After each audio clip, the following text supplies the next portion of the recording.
Hello and welcome everyone to another actual play by the Illusion Horror and Con. Now it is getting late in the year and we are getting ready for fantastic vibes for the Illusion Horror Con happening on December 5th to 7th. If you have not heard about it, then definitely look us up at theillusionhorrorcon.events. Find out timetables and everything we do, panels, a lot of game submission openings soon. And well, speaking of games, we are a bit excited and we need to play more to also understand how players work. So this time we have Dave Kirkby running us the Gold ENNIE 2025 Community Content winner, Deadbeats, and very excited to, well, have you with us and running the game and the show tonight. Thanks, Dave. Thank you. I've Um, been playing non-stop for the last few months, so it's like always find a good excuse to have another game. Fantastic. Well, I think without further ado, I am handed over to you, Dave, and show us what deadbeats we truly are. Excellent. So yeah, thank you all for joining. So yeah, this is we're in the middle of the 80s. Fashion is it's heights. We're looking forward to the age of double denim and hair that sticks up. And we're currently in Bristol. It's a city in England that absolutely loves itself.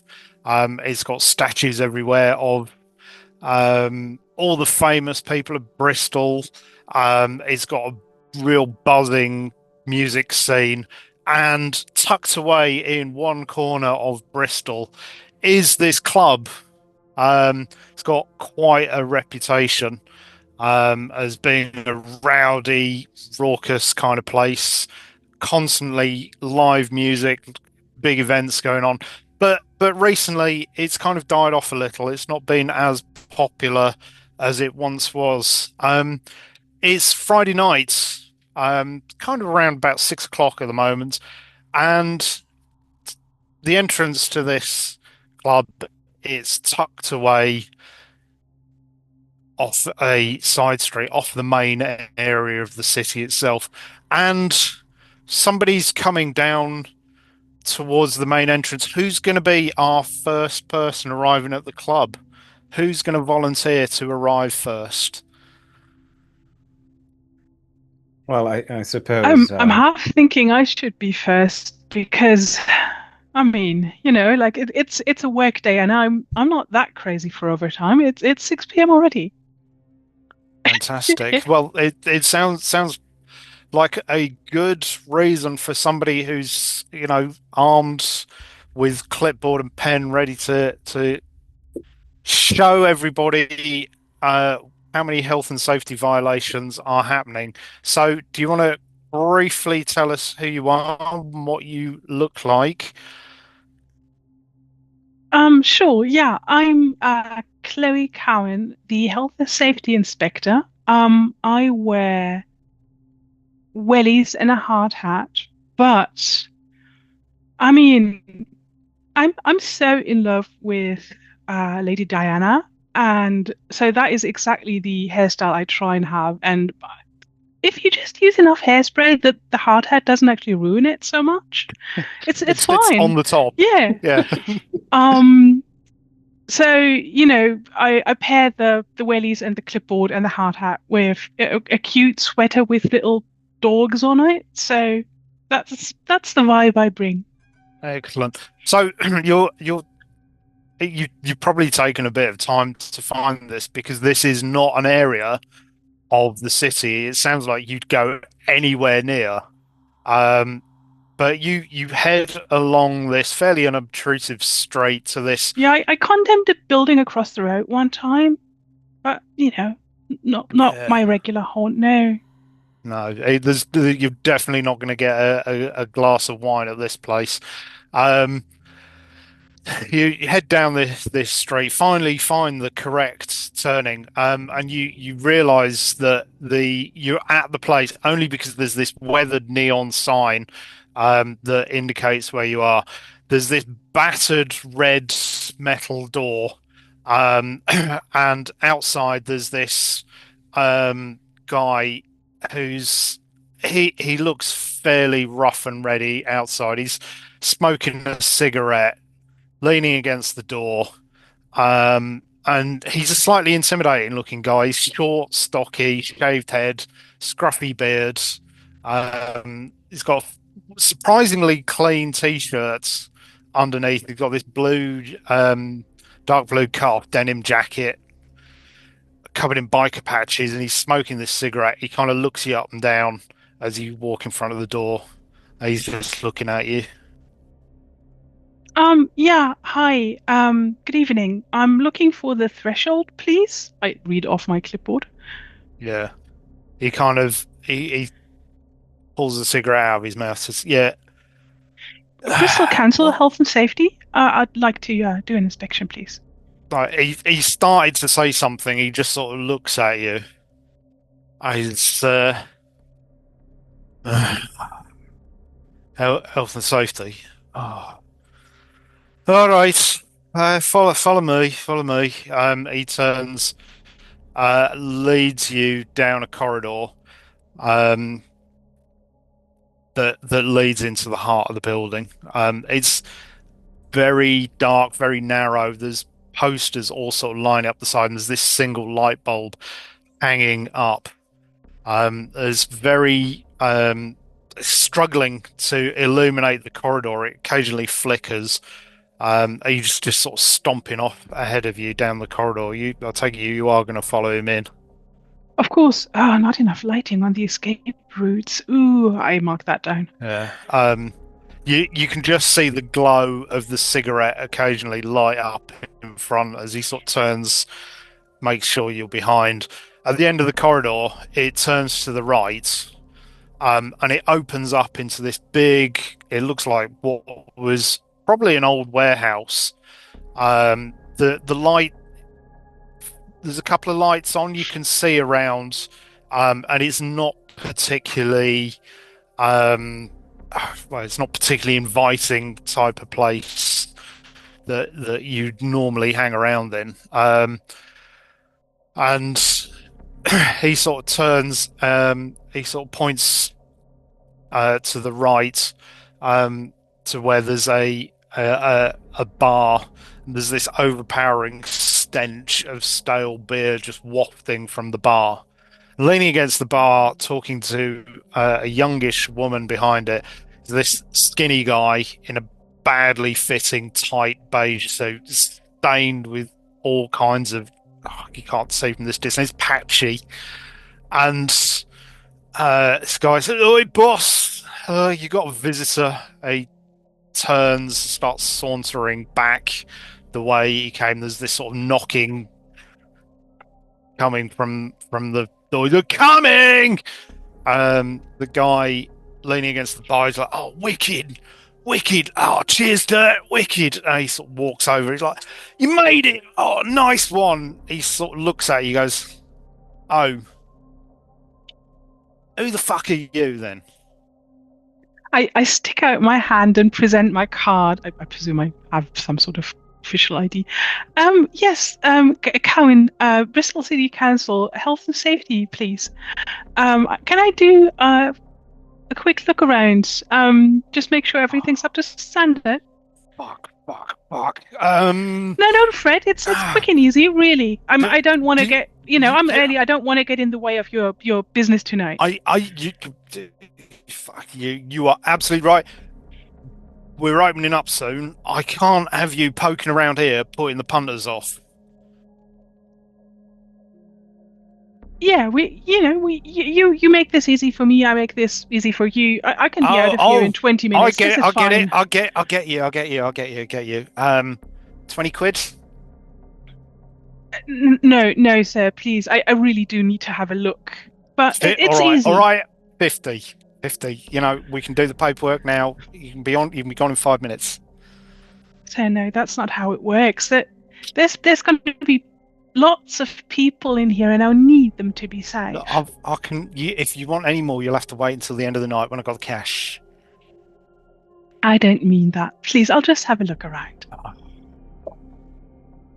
Right, he sort of gives a sigh. Knocking on the door. Who's the next person who's arriving? I guess I can come in. Dan the man is at the door, Okay. wearing a blue overall, with his kind of very kitschy cliche logo of a handyman, thumbs up on the back. Dan's your man, and he's also kind of smoking a cigarette up in front, looking kind of down that side street, just looking up at the wires on top, and just like slowly smokes, puts Yeah. out a little notepad, starts to write things down. Yeah. Oh, Okay. that's a good one. So yeah, just come stomping down through the gloom of this corridor. You see this short guy come wandering down. Oh, God Almighty! What do you want? Oh, Steve gave me a call regarding some sort of malfunction in your electrical system, your sound system. Oh, right, Um, right. I'm here Yeah. to kind of take a look, Oh, quick and right. easy. All right, come on, follow me. He turns around and he sort of sighs and starts walking back down. Come on, the boss will want to see you quick. Sure, sure, sure. Are you using those lights over there? I think those need replacing. I mean, there's open cables. Oh, that distributor box there doesn't look Mate, so healthy either. worry about those lights. The old bloody buildings falling down. Just come on. And he sort of leads you. Just Just go, go, doing my go. job, man. Yeah, Yeah, no, no, yeah. it's all good. We've got more important things to worry about at the moment. He heads back, leads you into sort of the bar area, where the you can see, yeah, this guy in his suit currently seems to be not arguing, but in a heated conversation with somebody armed with clipboard. Boss, your electrician's here. Um, the guy in the suit, his head whips around. Oh, thank fuck that, mate! You have no idea. Turns back towards Chloe. Look, fine, go. You go and do whatever you need to do. This one's a little bit more important than you. Not to say that you're not important. Look, I tell you what might help you do your paperwork is, if you go see Rosie behind the bar, she can sort you out with a little beer, or a little something a little bit stronger. Might make the paperwork just go that little bit quicker. Um, right. He heads over to Dan. Excellent, mate. You're here to sort out the speakers, then, aren't you? Fucking, you have I no mean, I idea. thought so, but Yeah. looking at the place, I mean, I already see like No, three or four issues. Oh, right, right. Is she? speakers, mate. She's yeah. Okay, gotcha. Speakers. Right. He points over to the other end of the room, where you can see there's a couple of spotlights. They're not on, but they're hanging over what is laughingly called the stage area. It's more like a couple of sheets of plywood laid down with, there's like a microphone stand, um, and a couple of really big speakers. He sort of almost like drags you over towards him and says, look, they keep playing up. I need you to just have a little look round, have a little butchers, see what you can do, and we will, look, I'll whatever you're doing, if you get it done in the next 20 minutes or so before we start to open up, Oh, boss. I'll It could be. 20 minutes. I We, mean, you want quality work from Dan the man, so like I, you gotta I just want um work. Just want okay. work, mate. Well, Just work. what's the budget we're talking about here? I mean, expedited repairs, including, maybe some, he kind of leans over, maybe some minor quick fixes, hot fixes that All might right, get you all over right, all tonight. right, all right. Yeah, I get it. I get it. I get it. Whatever. Just go. Just have a quick look. See what you can do. They're a bit bust. I mean, they work. Just they give a little bit of feedback now and then, and there's Hmm. just something about. Um, so he's like sort of led you over towards the stage, but he's not getting too close. He's just kind of pointing at these. You can't miss them. They're massive.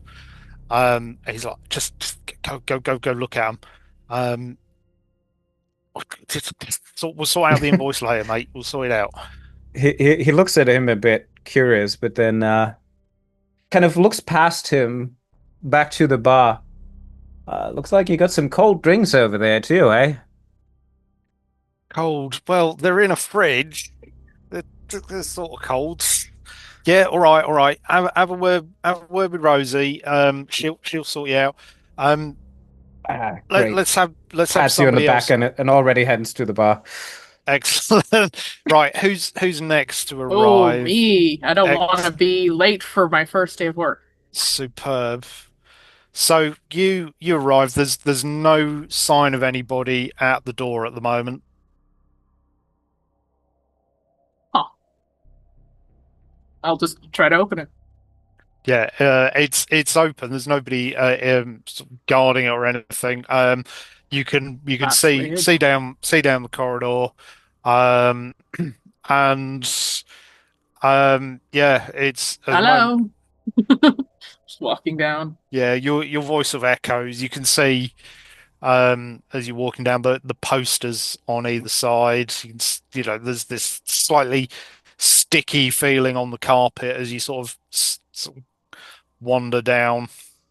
This place is so authentically grunge. Grunge hasn't been invented yet.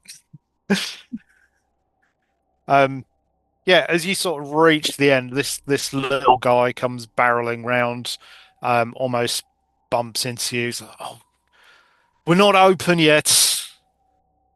Oh, I'm the new staff. Ah, right, nice one. Yeah, follow me. I'll take you in. He leads you in.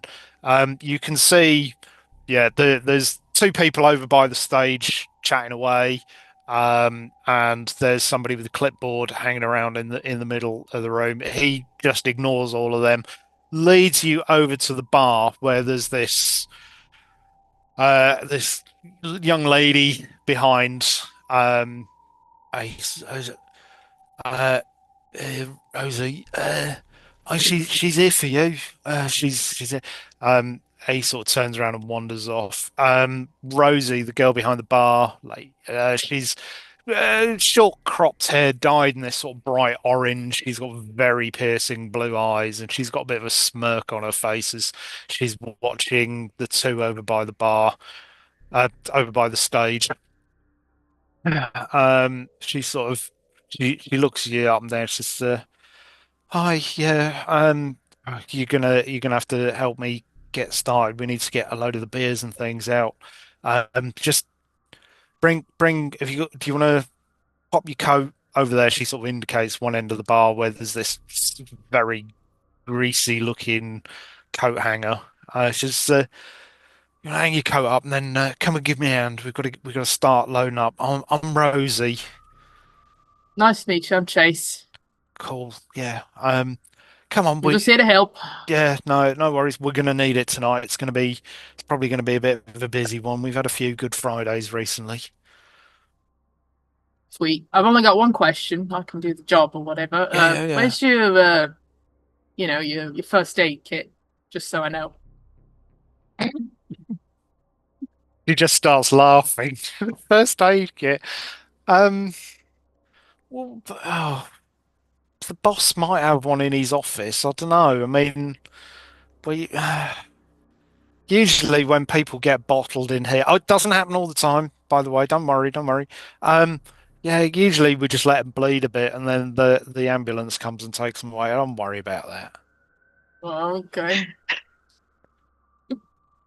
She kind of waves towards the floor um, near the stage, and you can see there's a few kind of what look like, but probably a few bloodstains splattered around here and there. She's, yeah, we have a few rowdy guys, but they're all good. You know, they're just getting a bit of energy up. Worst comes to worst, she sort of lifts up one of the bar rags. You know, you can always wrap one of these around them and give them a drink of whiskey or something to numb the pain. They'll be fine. Right. Okay. Yeah. So, um, she sort of leads you over towards the back of the hall area. There's two doors. She sort of points at one. She says, "That's the toilet. Um, I wouldn't go in there if I were you." And she leads you to the other door, unlocks it, and she says, "Right, this is the storeroom." She goes in, flicks a light on, and you can see like rows of beers in crates, and there's some shelves with sort of no name brand vodkas, whiskies, various spirits and things. We'll just get a few bits out, stock up the fridge, make sure everything's out and ready, and yeah, we just need to start getting ready for opening up in about an hour or so. Right.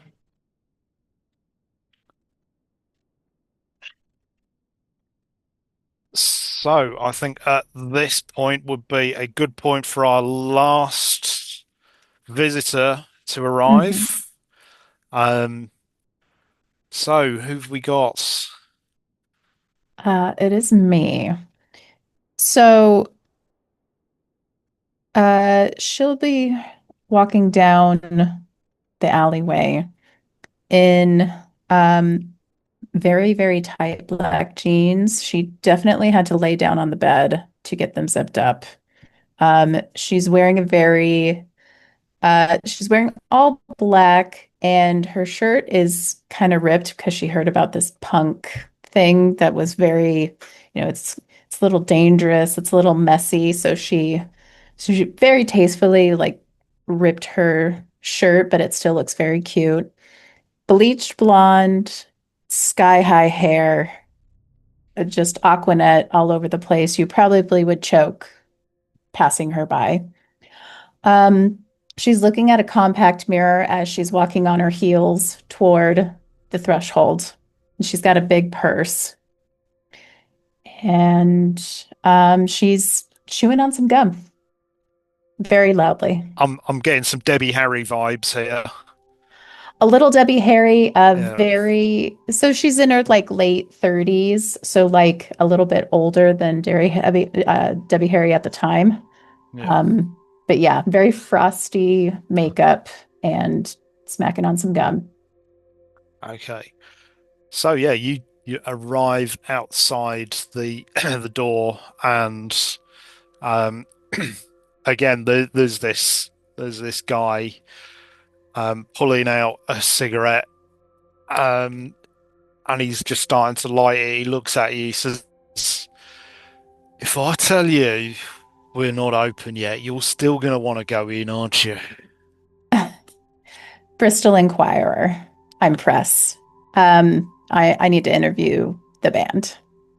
Thanks so much. Oh, all right. He kind of looks at the cigarette, sighs, pops it back in the Oh, packet. darling, finish your cigarette. I'll just go right in. And I start to Right, go in just through the door. yeah, you head in, then I'll just stay out. I'm supposed to be covering the door anyway, but yeah. The he just turns and just ignores you as you wander down the corridor. You head in, and yeah, there's a little bit of activity inside. There's a couple over by the stage, deep in conversation. There's somebody wandering around waving a clipboard and probably tutting at every single thing in there. And yeah, there's a couple who are currently running back and forth between the bar, carrying crates. So, what are you going to do? I'm gonna go to the bar first. Whoever is back there. Excuse me. I'm press, and I show my little press card. Yeah, do you have any vodka? Something clear back there? Please and thank you. So Just looks to Rosie. Rosie just sort of looks her up and down. Well, we've got some clear stuff. Whether it's vodka or whether it's just something that will make you go blind, you're welcome to try it. Press, you said. Yes. Where I'm trying to find the band. You're a bit early. They'll probably be in it in about half an hour or so. Yeah, Okay. all right. Boss! The guy in the suit, his head whips round. Boss, you've got somebody here from where are you from? Bristol Inquirer. Oh, that classic rag. Boss, you got somebody from the Inquirer. Mm-hmm. All right, so the guy in the suit, he turns to Dan. He's like, "Right, mate, you start doing your thing here. Well, yeah, right. Um, On it. grab a beer, make a start, grab a beer, whatever. Just please, mate, I'm begging you. I really need tonight to go well because it just has to go well. Okay, right. And he just kind of like starts. Yeah, what? Right. Hello. Yeah, I'm Skidz. You're from the press, then. You're paper. Yeah. That's right. Right. Yeah. The Sonic lot aren't here yet. They'll be. They said they'd probably be here sort of like 6:30ish, 7ish. They've All they've right. played they've played a couple of times, but yeah, they'll be here soon enough. Make yourself at home. Have a lovely time. Where all these people come from? We're not open yet. You yeah, have a drink. It's On the house, right? oh yeah, whatever. Rosie, just sort them out, Yeah. Right. He turns towards Chloe. He's like, right, have we settled on a price yet? Hey, what do you want? What do you want? Mhm. I was sort of hoping while his attention was turned elsewhere that I could have just wandered off and started Ab looking at things. Absolutely. So yeah, okay, so we'll say he sort of turns around and sort of trying to look for Chloe and realizes they're not where he had been expecting them. So what are you doing? You're going to start having a wander around, having a nosy? Yeah. I mean, people have been going missing from this place, so I'm thinking something here must be very dangerous. I'm not sure if they, got electrocuted in the back and they just, hid them, if they cut themselves on something, if they've been, drugged up and shanghaied like it's 1860. I don't know. I mean, Yeah. things happen in Bristol, always have. Absolutely. It's a shifty place. This actual play is brought to you by the Bristol Tourism Board. So Okay. I sort of wander off to wherever it smells worst, where the electricity crackles, where it looks the most unsafe. Excellent. Okay, so I'm going to ask you to give me a spot hidden. This is hilarious because I've got a wonderful list, but a very crap spot hidden, which I'm thinking Fantastic. I might have failed on my job here. Yeah, excellent. Oh, but would you believe it? This is a 100. This is a fumble. Excellent. Superb. Right. Starting the game on the best roll. That is amazing. exactly what I want. That is what I want. You cut yourself on the paperwork and you bleed to death. Okay, we'll come back to that in a minute because my brain really needs to think of something absolutely atrocious to happen. What is Dan doing?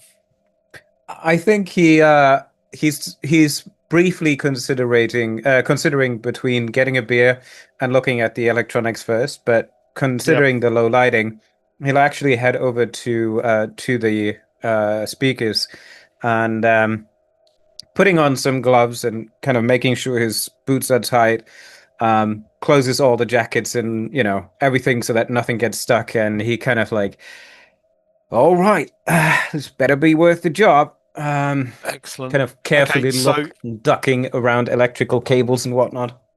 Yep, excellent. So I'm going to ask you to give me an electrical repair. That is an 81 over 65. That's a fail. Yes, this is perfect. This is all going horribly wrong.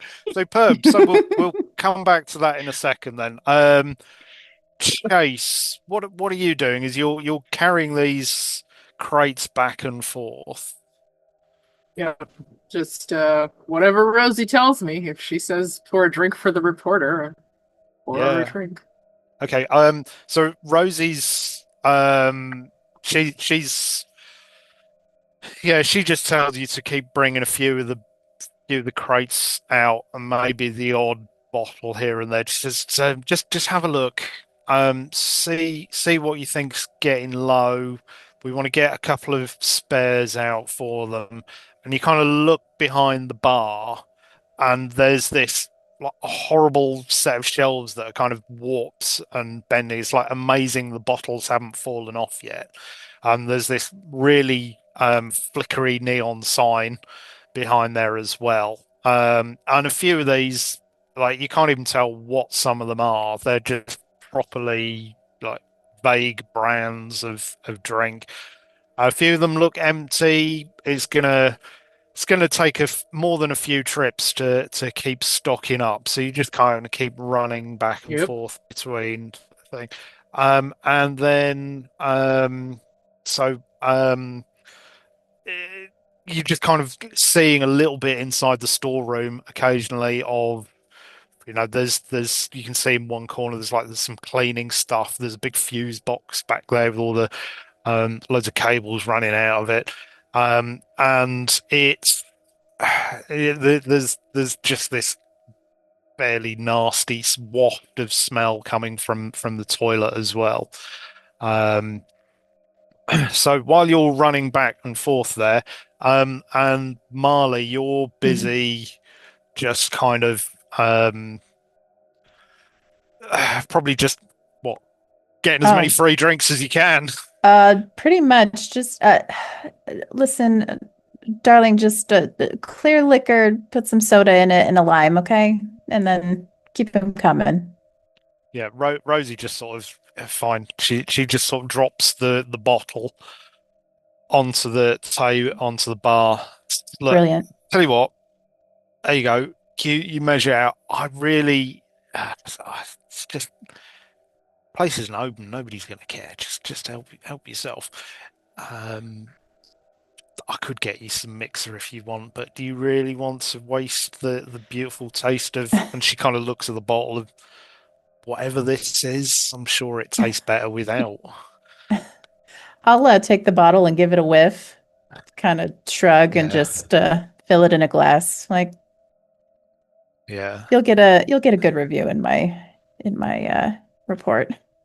Yeah, just anything. We need to do the reputation of this place up a bit. We've not had quite as many people coming recently. I mean, I can tell why. Kind of a shithole in here, isn't it? Oh, it was like this before it started to die off. As we people don't come here for the atmosphere. They come here for the bands and to get pissed. Sounds about right. Yeah. So how is this? Have you met the band? Have you seen the band? What are they like? They're one of the few that is happy to play here at the moment. They've been a couple of times in the last couple of months. They're all right. They've supposedly got some record deal coming up, but who knows? All right. Well, thanks for the drink. Yeah. Right. So, Chloe, how are we going to deal with this beautiful fumble? Right. So you're kind of wandering around looking at all of the hideous health and safety infractions. You can see there are nails sticking up out of the boards. When you walk down one end of opposite the stage, just the overwhelming smell coming out of the toilet. You sort of carefully poke the door open a little and then shut it very quickly. Just the stench coming out of there is ungodly. You sort of wander around a little bit, but as you're sort of wandering around, you suddenly get a little bit of a feeling that somebody's behind you, but every time you turn around, there's nothing there. And then it's starting to really, really put you on edge a bit. I'm going to ask you for a power roll, please.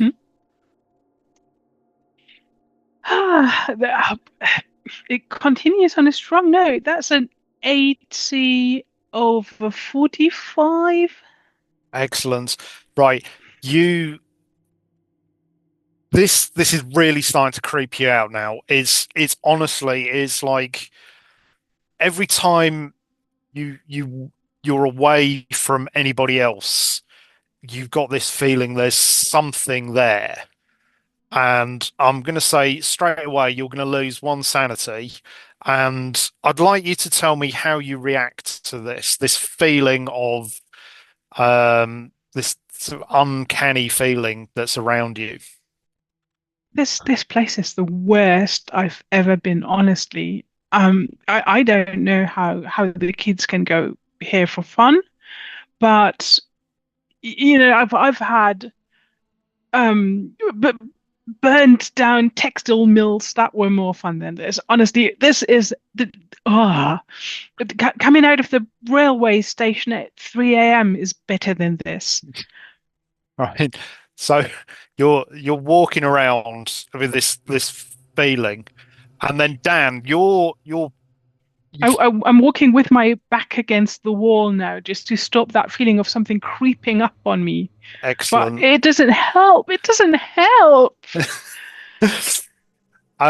So at the same time as you're doing this, Dan is following these cables. Your first initial look at the speakers is there's nothing wrong with these. Yes, they're old. Yes, they're battered. But they're not. They don't seem. Doesn't seem to be initially anything wrong with them. You flick them on.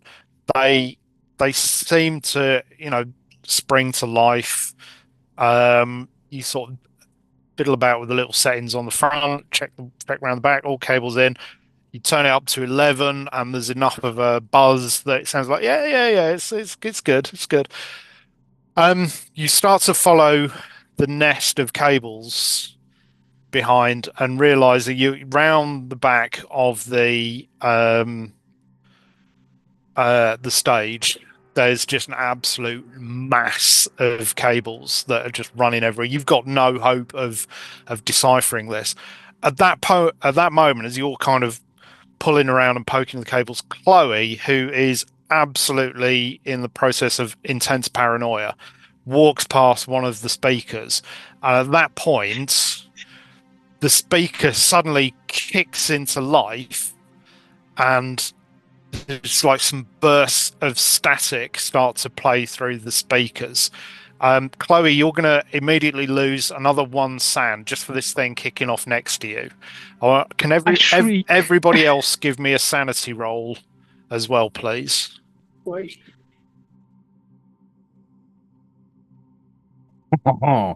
30 under 35. It's a It's a fail. pass. 84 over 60. Yeah, I failed too. Okay, so you lose 1 for failing, don't lose anything for passing. But what happens as these speakers kick off? There's this loud as it's going, and in between it all, you can hear some music playing in the middle of all the noise. It sounds like some sort of string music or something. Anybody who's got a music skill can give me Yeah. a music roll, please. Okay. Oh, that's an extreme success, actually. Fantastic. So you recognize this sounds. It sounds like cello music. It just sounds like one instrument playing. You've got enough of an ear to be able to pick it out. The unusual thing is, and Dan doesn't see this because he's round the back. But for everybody else, Skidz, the guy in the suits, his reaction to the speakers going off, he just goes absolutely crazy. He just walks up and goes, no, no, no, no, no. So he starts banging the side of the speaker. No, stop it. Stop this thing. Stop. Dirt, what is that electrician? He said he's going to fix it. Dirt. He's just banging the side of the speaker. Turn this fucking thing off. And he's just kicking it. He's like, no, he's not here. He's just, stop this. And he starts to try and shake the speaker madly. He's standing next to Chloe, absolutely screaming at this speaker while this crackling and this noise is going. Oi, mate, that's not gonna help. Just let me turn it down. You're here to fix this. Fix this thing. This is not what I am not having this going off every fucking fix. Right.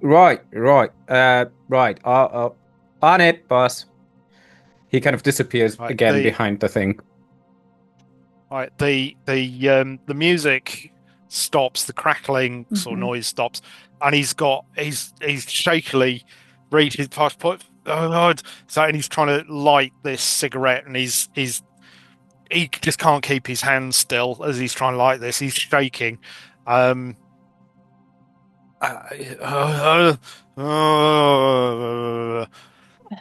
Oi, Rosie, is the boss?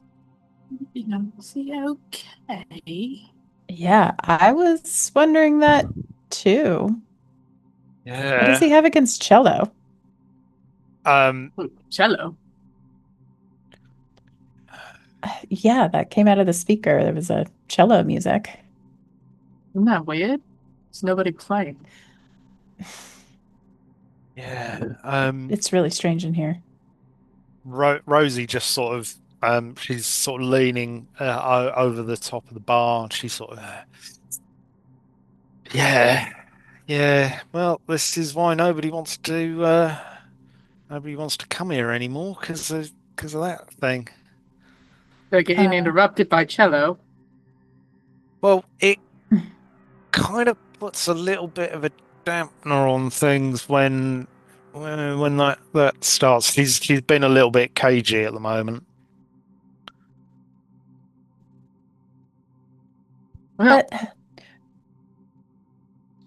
Rosie, can you hand me a napkin? I think I spilled some drink on myself from that scare.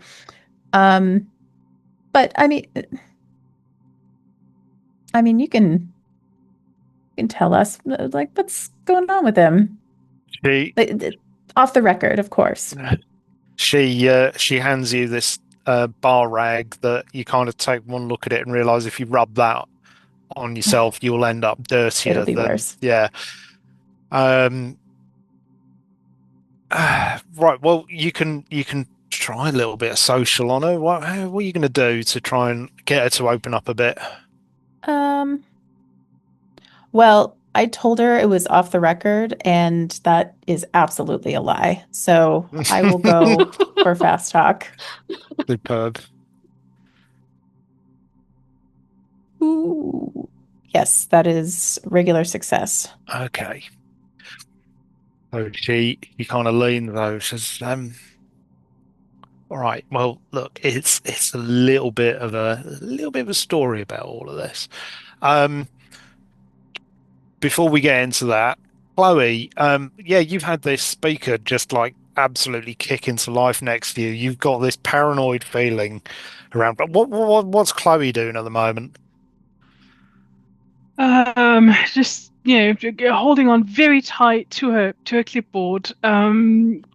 Yes, well, I'm not sure if the music being too noisy is a violation already. It probably is. So I'm ticking boxes furiously. Excellent. Gonna wear that pen out tonight. Um, I'm assuming Dan. That was Dan up to. I mean, he is definitely not saying that he potentially might have done something wrong, but like he investigates the possibility that he might have maybe touched or turned a dial. The lighting is not right and everything. I mean, you easily could have just plugged something and then that's just some static. So he's kind of going back to the mixer and kind of starts from there. What is connected? How is basically, you know, the old classic, turn it off and turn it on again. It And it it works every time, guaranteed. exactly. Um, yeah. Okay. Well, so while they're doing that, so Rosie's sort of leaning over talking to Marley and Chase. Right. Okay. So yeah, we had a bit of a bother a couple of month or two ago. We had this little he was a student. He was like some German exchange student or something. He was a nice lad. He was quite young, but he kept coming in and he kept saying to the boss, saying, "Can I play?" And first of all, the boss was like, "Oh, excellent musician." Only turns out this lad, he was like one of these like, avant-garde types. They'll wear the black turtlenecks and funny little black. Hmm. And he it turned out he's like some arty, like weird. He just wanted to play a cello up on stage, Hmm. and the boss was like, "No, no, you're not doing that. You're not doing that." And he just kept coming back every night, and he was a nice. Like I say, he was a nice lad, and he just kept pestering the boss. How can I play the cello? Can I play the cello? And in the end, more to shut him up, Skid said yes. And he said he can do his warm up acts. And he, well, he died, didn't he? Got up on stage, started playing this thing away. Um, there was like some big electrical thing. And then when the lights came back up, he was still on the stage. His eyes were all rolled up, and he's still going. But he just wouldn't stop. And even when the ambulance came and took him away, um, he was still going like that, even when he didn't have the instrument in his hand. We thought he might have had a knock on the head because when he was trying to play, I mean, you look at this place. This is not an avant-garde type place. Certainly Um, not. no, no, no, no. And he was. They were throwing bottles and things at him. I mean, when he started, it was horrible. It was like a bloodbath. They were just chucking stuff and yelling at him and what have you. But he kept going. He just kept playing and playing and playing. Anyway, so he went and died, and they the ambulance took him away, and then every now and then that speaker starts playing, and there's all the buzzing, and the boss hates it because he keeps thinking about, it's his fault that this kid died. But and we've got his cello mounted up there next to the stage, and he sort of points, and out in the gloom, you just sort of see this thing hanging up on the wall. Wow. And Dirt put it up. I mean, Dirt had a bit of a soft spot for this lad, and he just the boss has been taking it bad, so that's why he wants all this. But then because every now and then it starts playing this thing, bands don't like it and they stop coming, and then the punters stop coming, and then nobody comes here, and we need a couple of good nights to get back on our feet. Do you think that this place is haunted now? Nah, no, it'll be some electrical thing. I mean, that's why we've had a couple of electricians here. Mm. They've had a poke about, but it's got to be some interference or something, or some recording or something. Could be, I guess. Yeah. Could be Um. haunted though. I mean, there's those other music ones who have all the long black and listen to all the gloomy music. We had a few of them coming round. And they sort of like hung around a bit, getting all this is all their sort of doomy vibe, but then they don't like the music here, so yeah, they Hmm. don't hang around. Um, in the meantime, so while she's explaining that, Dan, can you give me another electrical roll, please? I can try. Oh, I'd love you to Um, fail. no, this is actually a hard success this time. 31 on the Hey, 30. okay. So yeah, you're sort of digging around. So you've turned it off, you turn it on again, and It works. yeah, it's everything seems to be working. It's old, it's battered, but you really can't find anything wrong straight away. Um, Is it it all go on. is it one of those sets where you can actually also play music, maybe from behind the bar or something, if the band is not Uh, playing? there's an old tape deck round the back here with a couple of cassettes around, but there's nothing that looks like it's wired up to the bar. Okay. Um, then I think I would actually take an old tape deck, plug it in, turn it on, not super loud, just like loud enough to kind of hear Yeah, both speakers, and then kind of walk back to just check the sound quality and see if that issue returns, but accidentally kind of walk towards the bar and maybe order a beer or so to kind of, while waiting for yeah, some interference to happen. yeah. Okay, so there's some music-y bit playing. You sort of having a listen, you can't doesn't sound too bad. Um, and Skidz is sort of pacing around the front as you appear from behind the stage. He's like, "Oh, have you sorted it yet? Because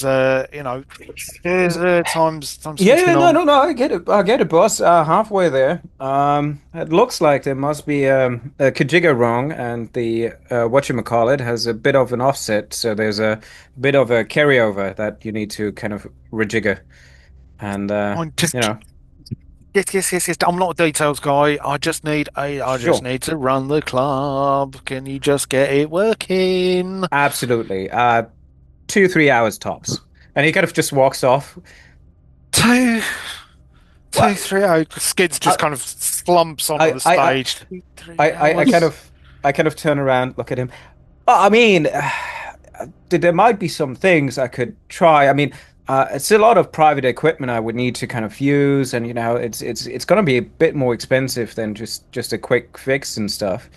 Um, It always is. It always is. Fine. I just please fix my fucking sounds. Sure. Please fix them. I'll try it right away. I'll just need a glass of hoppy water. Uh, That's good description. Yeah. and yeah, So, he yep. gets a beer. Um, kind of maybe takes a look around the group of people discussing Ghostbuster themes or whatever. He might catch like some tail end, but he'll just kind of like, tip of the head. It's like, you all right there? Miss Shaky, you seemed a bit freaked out there earlier. Yeah. That was a weird noise, wasn't it? Thank you. Yeah, no, I'm all right. This place, however, I don't think it is. Yeah, I don't think Or- your paper there will be enough for whatever you plan to do here. But anyway, not my business. Did you see anything about the wiring being off? That I should probably check on the stage too if there's, you know. I wouldn't recommend. I mean, I have my Kajigga going on with the whatchamacallit, and like at the moment, it's all in a bit of critical condition. So I wouldn't ex advise for anyone uh with the proper education to go there for now. It's a bit of a, what you call it, a hazard, right? Um, Yeah, that's exactly the things I'm worried about. Well, it's in well, mid-repair. exactly, Exactly. miss. So technically, you can already take that one off as being taken care of. You see. But what was that? What's she calling going on about the sound? I didn't hear no sound. What do you mean you didn't hear that sound? Well, there was a static and stuff playing, and he kind of just looks at you Yeah. like clearly like not knowing what you talk about. Oh, never mind. All right. So,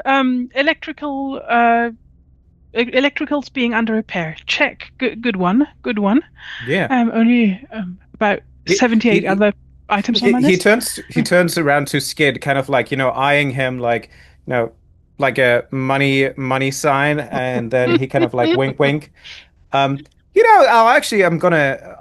I already took a bit of care of a lot of the other issues, and I can attest that certain of the issues that you potentially see as dangerous are probably being taken care of within the next few hours, actually, before even any other guests come in here. He kind of turns around and smiles to Skid for a second. So, So, would you say that there was any risk? I sort of stumble Oh over no no. a big um a big piece of wire, I guess loop of wire that's just lying there. Any uh risk of musicians on stage or even just patrons coming to harm with the electricals? He turns to Skid. I don't know, Skids. Do you think that Dan's Demand's electrical work is worthy of its name, and there's no hazardous No, issue? previously, before you got here. Oh, he kind of turns around, but kind of still looks at Skids, kind of again with the money sign in his eyes. Um, ding.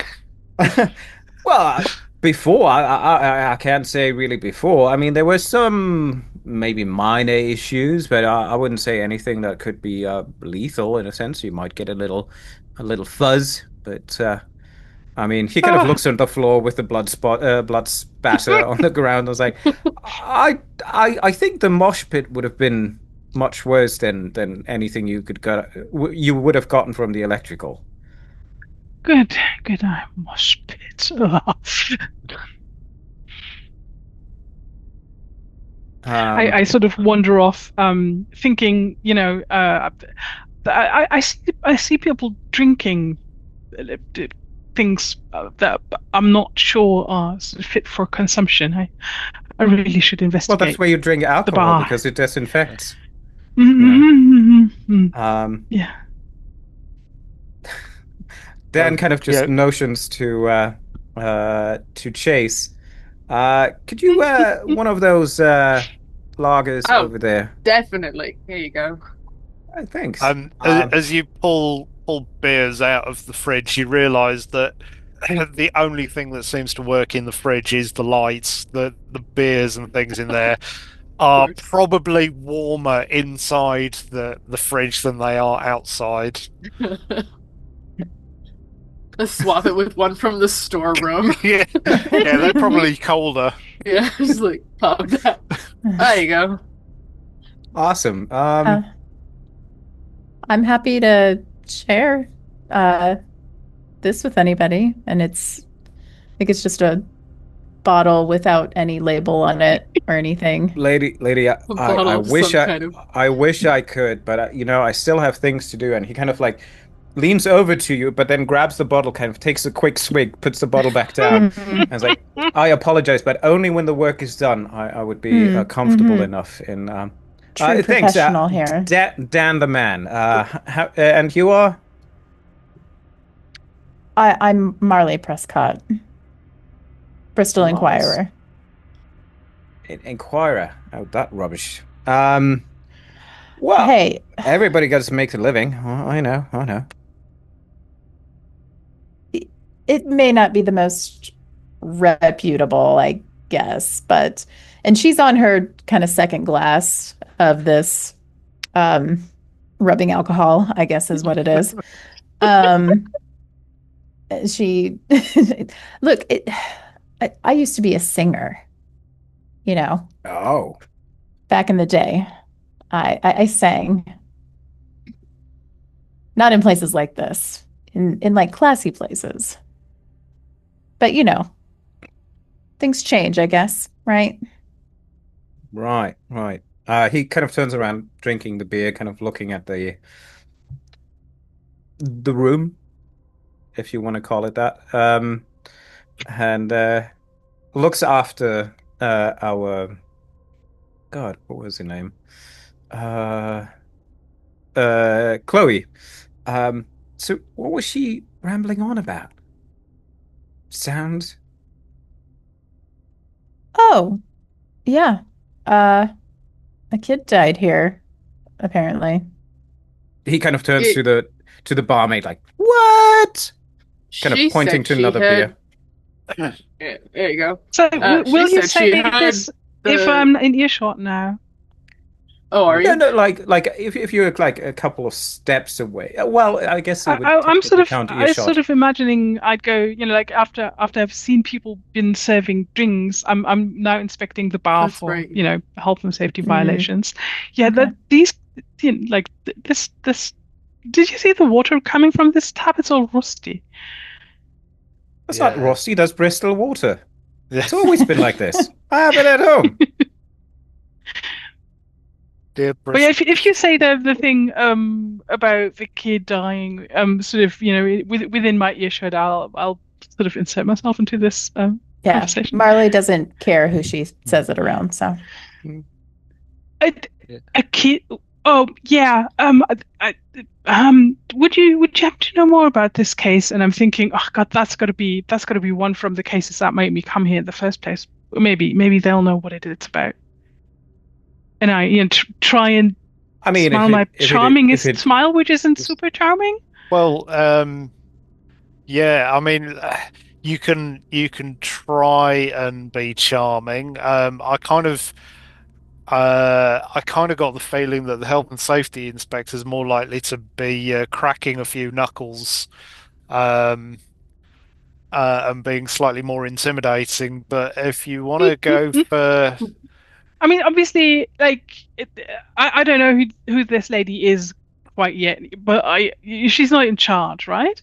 So no, it's not like it's her responsibility. Like if it heard Rosie say that the kid died on her watch or something, that might be a different matter. yeah, well, yeah, okay. So if you're um you're trying to find a little bit more information. Yeah, so what are you trying to do? Sort of be a bit are you trying to be charming? What kind of how are you tackling it? I'm just thinking what dice roll you're going to make. So I'm thinking this comes from my genuine place of concern for the people here. Like this is going to be like really empathetical. And I presume that also with the kid dying, like that would be on record. I just don't know the particulars. So I'm like, oh yeah, are we talking about that foreign kid 3 months ago or something? Yeah. Oh gosh, horrible. Have you here? Oh, Yeah, so Rosie just sort of looks at you. Um, yeah, are you trying to, shut this place down? Because I don't really want to be telling you anything that's going to make me lose my job. I understand, and God knows in this economy, I'd feel horrible for anybody losing their job, but I'd feel even more horrible if we lost any more kids due to, things that could have been fixed, repaired, or stopped. Okay, okay. Well, this sounds a little bit more like a persuade roll then. So do you want to give me? Sure. And that is oh God, I cannot roll today. Well, 79 so you over can. 55. Yeah, I should have said at the start, you're all welcome to spend luck at any point to Yeah, it's too do much. dice, I can't. or you can push the roll because Mm. everybody loves a good. Oh, I'm absolutely going to push this Okay, roll. so before you roll, then, if you're pushing this, how's this going to go horribly wrong? I mean, yes, you're probably going to annoy her, but I mean, what's the horrible outcome that we're going to have from this? I think. Well, now I'm sort of insinuating that, like this is all going to be fine so long as the kids are safe. But I think, well, I mean, if she sees the million things I've already ticked down that clipboard, it's pretty obvious there's no chance for this place already. Okay. So yeah, I think in which case, if you fail, she's probably going to get quite hostile towards you, and she's probably going to spend the rest of your time here, actively giving you grief and just probably not cooperating. So it won't be an immediate bad outcome, but it might be something that happens later that comes out of this that doesn't go your way, that she might be involved with. So by all means, let's have that pushed roll. This one's much better. That is a 34, and I could absolutely spend the 6 luck to make this a hard. Okay, yeah, if you want to do that, then by all means. So yeah, you kind of give her that little bit more of a I won't say winning smile, because I'm sure a council bureaucrat will probably hasn't had smiling programmed into them, but what I'll do is I'll tell her my own story, the thing that made me, be so passionate about health and safety, because, like in my day, I mean, it's not like I don't remember what it was like being a kid and wanting to have fun, right? And these roller skating rinks were the newest thing, and well, let's just say my best friend lost a leg due to an accident in one of those unsafe, unregulated places. And I was there, I saw the bones stick out through her skin, and I was just 15, and this really scarred me. This must never happen to another girl's best friend ever again. Absolutely. Well, that sounds bad. Yeah. So I mean, yeah, he was this nice lad, and he just really, really had some itch that he wanted to scratch by getting up on that stage. And when, like I said, when I told these two earlier, when they took him away, they had to prise the cello and the thingy bit with the other. They had to prise that out of his hand. And the bow, my dear. I'm not really technical on these musical things, but they had to prise it out of his hands, and all of his stuff got left here. The boss didn't know, with him being like an exchange student or a foreign student, nobody knew what to do with his stuff. And the boss kept it, and he had his bag of his stuff, and Dirt ended up hanging the cello up. But we've kind of been hoping that his family comes back, or somebody who knows him comes to collect his stuff. Because I felt really sorry for him. He was just a sweet little kid. He must have been like 17, 18-ish. I feel this. Oh, I'm so sorry. So, what do you say actually killed him?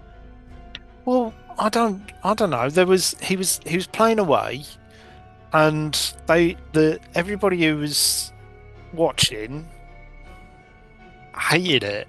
I mean, he wasn't playing badly, but they were here to see. I can't remember who was playing that night. But they were getting ready to come on.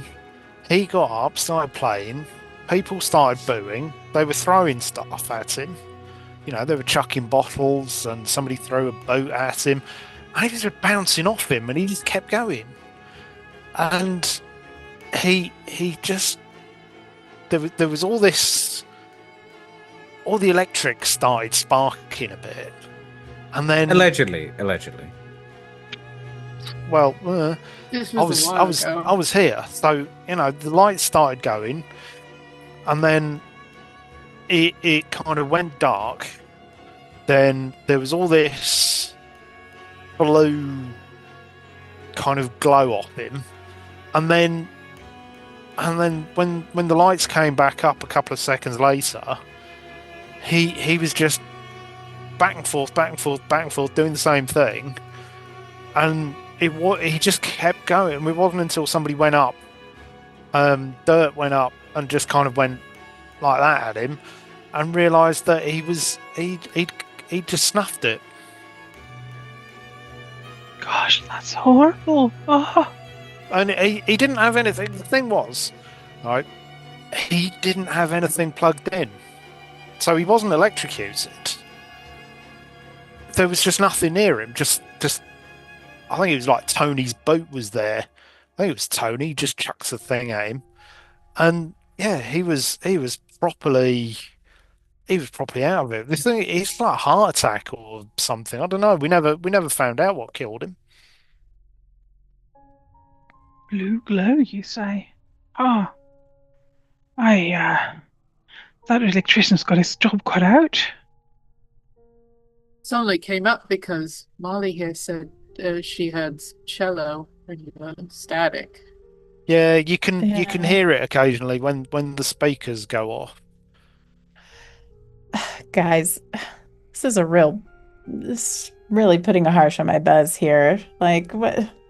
You're telling me We're a supposed to be- 70-year-old cellist, his highest aspiration in life was to perform in this grand venue?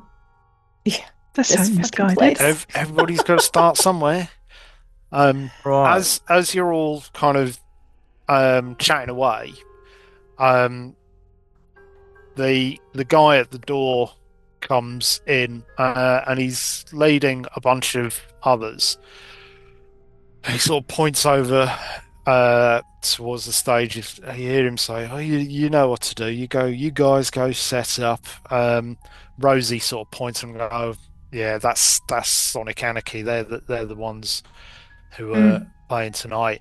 You see these four who come in. There's three guys and a woman. There's first one in's got this battered old top hat on his head. He's got a big leather jacket.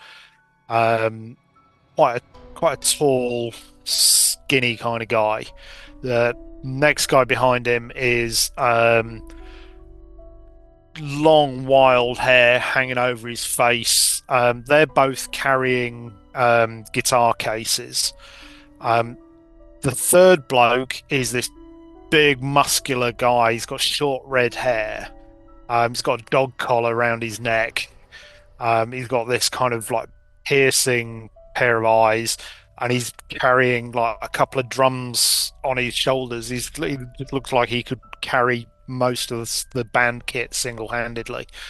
And then the last one's this quite tall, lithe woman, long blonde hair that cascades past her shoulders, and it's all being held back from her face by this big pink bandana. She's got a lot of black clothing on, a lot of heavy makeup. They sort of go over, dump stuff onto the stage. No. So, like, the moment I see them kind of approaching the stage, I kind of quickly put my beer. Chase, just hold that. And he quickly runs off and, like, hey, hi, guys, just FY, there's some Kajia and some rigmarole going on here. I'm just gonna need to kind of, be here. I just want to see how you plug things in and stuff. There's some malfunctioning with the sound system that we're trying to figure out. I'm thinking it's, and then like a long technical blurb that he kind of just goes into and just doesn't stop. And he's like, oh, that could actually mean that it's, and he continues and continues and continues. Okay. While staying in front of them from the stage to kind of make sure that they don't just plug in stuff. Okay. Can you give me a fast talk, please? No. Yes, because I don't know what your fast talk skill is. Well, that's almost only missed it by 45 points. So, okay. All four of them just sort of stare at you, and Skidz turns to him and just goes, "Yeah, just ignore this bloke. He's just doing some tests. Don't worry about it. You guys set up. It's gonna be awesome tonight. I've had flyers out everywhere. Don't worry." He turns to you because, "What the fuck are you doing? Don't hassle the man. They've got to set up." Right, but you want them to play, right? And you don't want them to be, let's say, electrocuted or something. It kind of leans in conspiratorially. You are going to make sure they don't die. I'm not having. Right. I'm not so not having. So listen, I just heard that you had a bloke dying on the stage. Just don't remind me. Don't remind me. Well, then, I'm thinking, what if he tripped and maybe then up. maybe he even plugged something in without you knowingly, and he plugged it. Did something wrong, eh? I have to have this. I have got to have this club open tonight, or otherwise I am fucked. I need some money. Oh, you're pretty much more fucked if you're convicted of murder. Well, yeah. Listen here, Mr. Skidz. Like 15 minutes, you said? I think we should supervise these good musicians here setting up their kit so we can see how the set functions in action, and then we'll be able to access how safe it actually is, and also, I mean, I'll need to see how this place performs with guests in it. So thank you for the assist. I'm gonna use it, but not in the way that you think, because I'm gonna lean over to Skidz and I'm like, see, listen, you can pay me off, no problem. I say it's fixed and it's fixed, whatever. Like, I sign you off that this thing was overhauled like yesterday. But her, you're gonna have trouble with her. However, if I'm there and I just kind of guide her along, kind of keep her away from whatever other stuff you don't want to be dealt with, I'm sure we can come to an agreement here. What do you think? Do you want me to ask you to make another fast talk? Because I will. Well, I was. I mean, this seems fairly honest. That's honest. It feels like a persuade. Yeah, it's persuade. Yeah, it's more of a persuade. I'm trying something different. And I'll tell you what, I'm going to be kind. You can do it with advantage because you have Aw. got Chloe backing you up. Thank you. In a very That adversarial way. is. Holy shit. That was a 77, and now it's a 7. Excellent. Nice. Okay. Wow. So that's an extreme. No, it's a regular success. I thought it was you said it was a 7. Yeah, it's a 7, and my persuade is 10. So like, Oh. Oh my okay. goodness. it's not great. It's a regular success. Fantastic. So yeah, that's. I thought his persuade was a bit higher, but I mean, that's clearly- better than my charm, past my that's charm good, is Kit. great. My charm is Okay, great. no, but okay. He kind of looks at. I mean, what would you need if you got a 7? Yeah. Do you want to spend any luck to make that? Oh yeah. any You better, know or what? do you?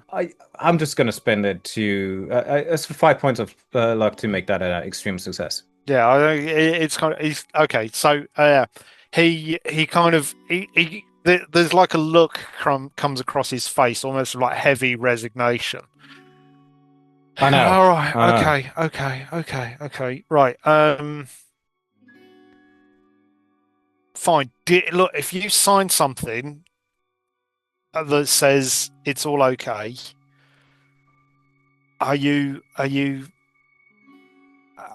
all right? Just giving me a clean bill of health. I just need to get through tonight, so we can get some. That's what I'm trying to tell you, mate.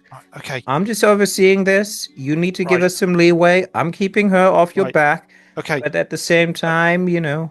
Do you want to? Oh, do you just want to sign? I don't know. I've probably got paperwork or something for like the documents for this place. Do you just need to sign? Well, yeah, I mean, I wouldn't need to. We can do that. Let me just oversee the setup here, and then I'll come up to your office. Is it up? Where's your office even? Yeah, it's upstairs. It's out the back. Do you want to come? He Yeah, sort of I'll- turns towards Chloe. Do you need to witness this or something? Do you need to see that it's signed off? The electrics are okay. Exactly. I do. Yes, Okay, that's okay. what I've got to do. Right, come with me then, you two. Let's go and sort all of this out. And in the meantime, you four just get some drinks. There's a fantastic new barkeeper. They will entertain you until we're back. Right, they sort of shrug. And Drinks just is on the start- house. Right, that gets their attention. It also gets Skid's attention, but in totally the wrong way. But he's like, he's at this point, he's kind of past the point of. He made it clear he is a desperate man, and desperate men he's have kinda no like- options. Yeah. Whatever. Right, No fine. wonder this place is losing money. Yeah, he turns and says, right, okay, fine, come on then, and he sort of heads round the back of the stage and off to the left of the stage area. There's a narrow doorway that leads to some stairs going up. So he's leading you both off to his office. Chase and Marley then. These four who've turned up, they've just kind of dumped the stuff on. They come wandering over to the bar, and the guy in the top hat just sort of saunters up to the bar. He's like, "Hi, Rosie. Just give some beers, love." And she turns, starts handing out beers to the band. Marley's going to down the rest of her drink that she has, and she's going to dig out her little notepad. Hi everyone. You're the band, right? Marley Prescott, Bristol Inquirer. How are you tonight? Well, we were going all right until that lanky streak of piss decided we couldn't stay up. But Yeah, you- lots of activity tonight. yeah. Well, this place ain't going to get much busier. Yeah, I'm Johnny. He points towards the woman. She's Janie. That nutter there, that's Rex, the one with all the hair over his face. And that lump of shit behind you there, that's Blitz. He's our drummer. The Charmed. Yeah, the Blitz is just sort of standing behind. He's like,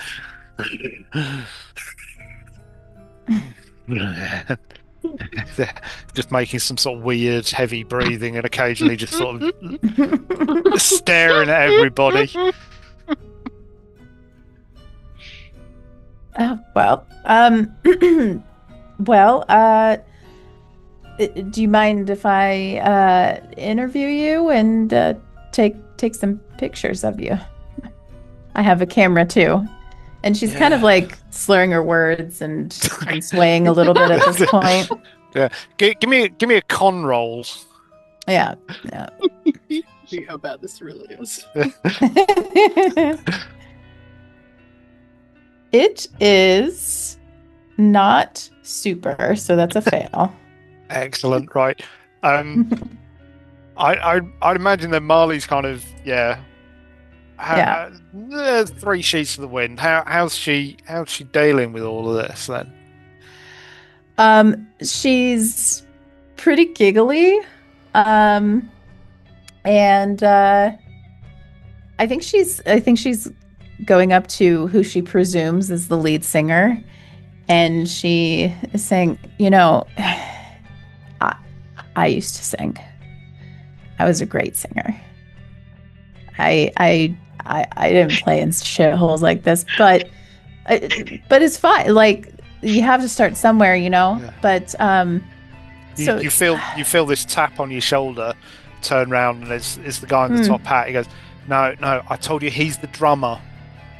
Oh, yes, of course. Yeah. I knew that. Yeah. Never played drums. Great instrument. Keeps the beat and stuff, right? Yeah. How do you feel about the drums? He's just kind of just staring at you. He's got his hair just seems to just be almost waving by itself as he's sort of leaning in and just drinking the beer that is in his hand. The other bloke, he's sort of fumbling in his pocket, and he just says, I'm just nipping to the toilet. I'll be back in a minute. And he just sort of like heads off towards the toilet. Oh. Do you have any to share? He sort of looks at you. He's not maybe later. It's just Janie Janie sort of just puts her hand on your arm. No, you don't want to. Don't. He gets a little bit angry if he doesn't get his full dose. Just leave him. Just leave him. I see. Okay, gotcha. What was your name again? You're saying this to the lady? Yeah. Yeah. I'm Janie. I do vocals. I try to keep these boys under control. They get a little bit excited when it's gig night. I see. Like mommy. Yeah, they need a steady hand to keep them under control. I see. Yeah. Most of them do. She says as she stumbles and kind of bumps into her. So while you're chatting away, Dan and Chloe, you are led up to a it's not a particularly big office. It's very cluttered. When you get to the top of the stairs, there's a sharp left turn, a couple more stairs, and then it opens into this office way. You can see there's a desk with a chair. The desk is buried under all kinds of junk. There's bits of paper. There's There's a half a bottle of something. There's a couple of filing cabinets, and again, those have got just things, just all sorts of junk just dumped everywhere. There's what look like beer cans scattered around. There's two windows. One of them, which is directly behind the chair, is open, and you can see that lovely soft orange sodium light glow from the street lights. And there's just the noise of the city, the occasional car horn in the distance, and just a gentle energy of the city as it's shutting down for the day, getting ready for the night. The smell coming out through. This is probably the cleanest air that you've smelt since entering the building, and it's I turn on a cigarette. excellent. This is the 80s. Everybody smokes like chimneys. Yeah, he sort of slumps behind the desk, pops his feet up on it, and he immediately lights up and starts flicking his ash out the window behind him. Right. I've got some health and safety documents for you. I suppose you better sign. Sure. Yeah. Let me have a look. He sort of pops his feet down and starts pushing stuff around on the desk. I kind of look over to. I know your name is right here in front of me, Chloe. I kind of bump you in the shoulder and kind of like nudge, know what I mean, kind of. Mm-hmm. Just do it by the book. Yeah, right. No, that was there. It's easy. Yeah. Oh, stuff. Yeah, forms, pay. Bills. Not bothered about bills. Just kind of chucks them over to one side. Mr. Skidz, Rosie mentioned about, that foreign kid. The unfortunate case that, she happened to mention that there were still some belongings of him somewhere. I was thinking maybe on Monday, when I'm back at the office, I could, make a phone call or two and find out how to get that, sent to his parents or something, maybe. Yeah. I mean, you can probably get his details from the hospital. He points over to one of the filing cabinets. Middle drawer, maybe. Yeah, have a look in there. Try the middle one. Easy. If it's not that, maybe. Oh no, your counsel. Yeah.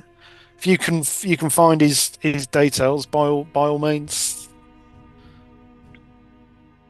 While Chloe probably will look through that, I will kind of approach him from the side, as if I need to ash out of the window too.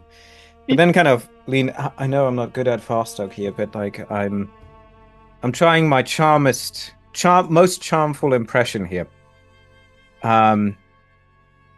Listen, mate. I understand your issues here. Okay, I know there's you're a bit under the gun, and I've seen, I've seen things back there, man. They just between you and me, the amount of code violations just for the electrical. Jesus, I'm not making any judgment. I know how it is. But let me ask you this: that sound and stuff they were hearing, and the kid with what, like blue light and shit. Come on, that's what. Is that a stage hack to get? That's why you brought a journalist in, or what? Come on, you can. I just need to know if it's really something. If you just want me to sign a paper, that's fine too. I just want to know if there's actually something wrong, and I'm going to spend like half a day looking for it. Mate, I wish I knew. I wish. Yeah. Okay, so it sounds like you're trying to be charming. Then go on. Then give me a. I'm trying. Oh, yeah. Baby, come on. Daddy needs a new Jeep. That is a 48. That's a regular success. Excellent. Um, I'm willing to spend to a heart if that helps. I think that'll be fine. I think that's fine. Okay. He's kind of you've just been chipping away at him all evening, and he's like, look, if you can get me through tonight, and we don't get shut down, and I actually make some money to pay all of these bills, right? We can come to some arrangement. You know, you can come back, you can do your wiring, you can get things set up. It'd be lovely, right? Because I'm just trying to run a business here. He puts his hand calmly on his shoulders, like tap tap. Right. Okay. Yeah, I mean it's not. Please just pick anything. Chloe, do you want to give me a spot hidden, please? Yes, please. That's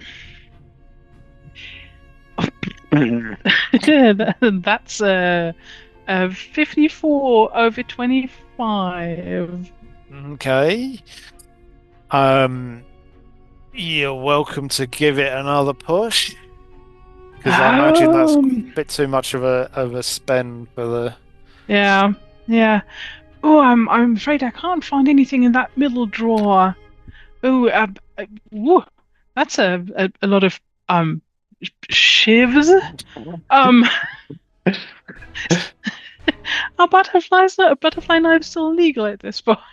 Yeah, I'd imagine there's probably more than a few sharp things that have been abandoned around here. So yeah, if you fail, then yeah, I think you are gonna cut yourself on something. But you will find what you need to find. But this is a 32, so I'll need to spend some luck still. But I'm happy to do that. You can't spend luck on a push. Okay, no, then that's a fail. Then. Okay, fine. So you're gonna lose one hit point. I'm gonna ask you also to give me a luck roll, please.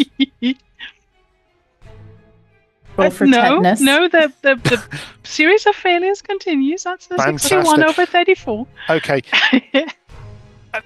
That might have been a needle of something. I mean, you know. Ow!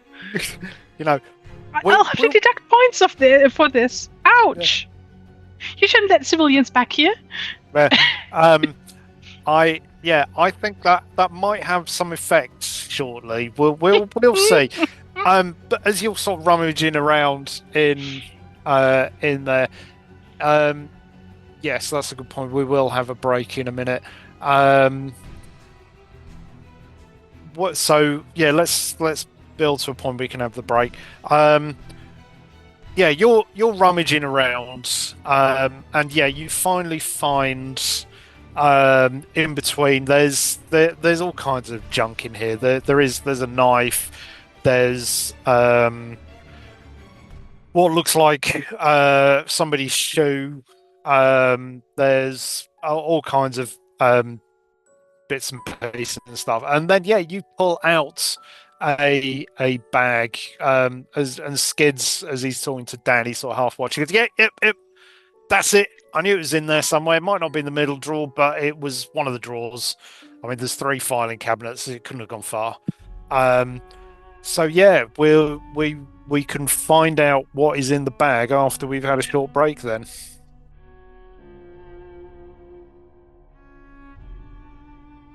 Okay. Welcome back. So, Dan and Chloe, you're up in the office then. So, yeah, Chloe, you've just found the bag downstairs. Let's quickly just cut back downstairs. You've been chatting away with the band.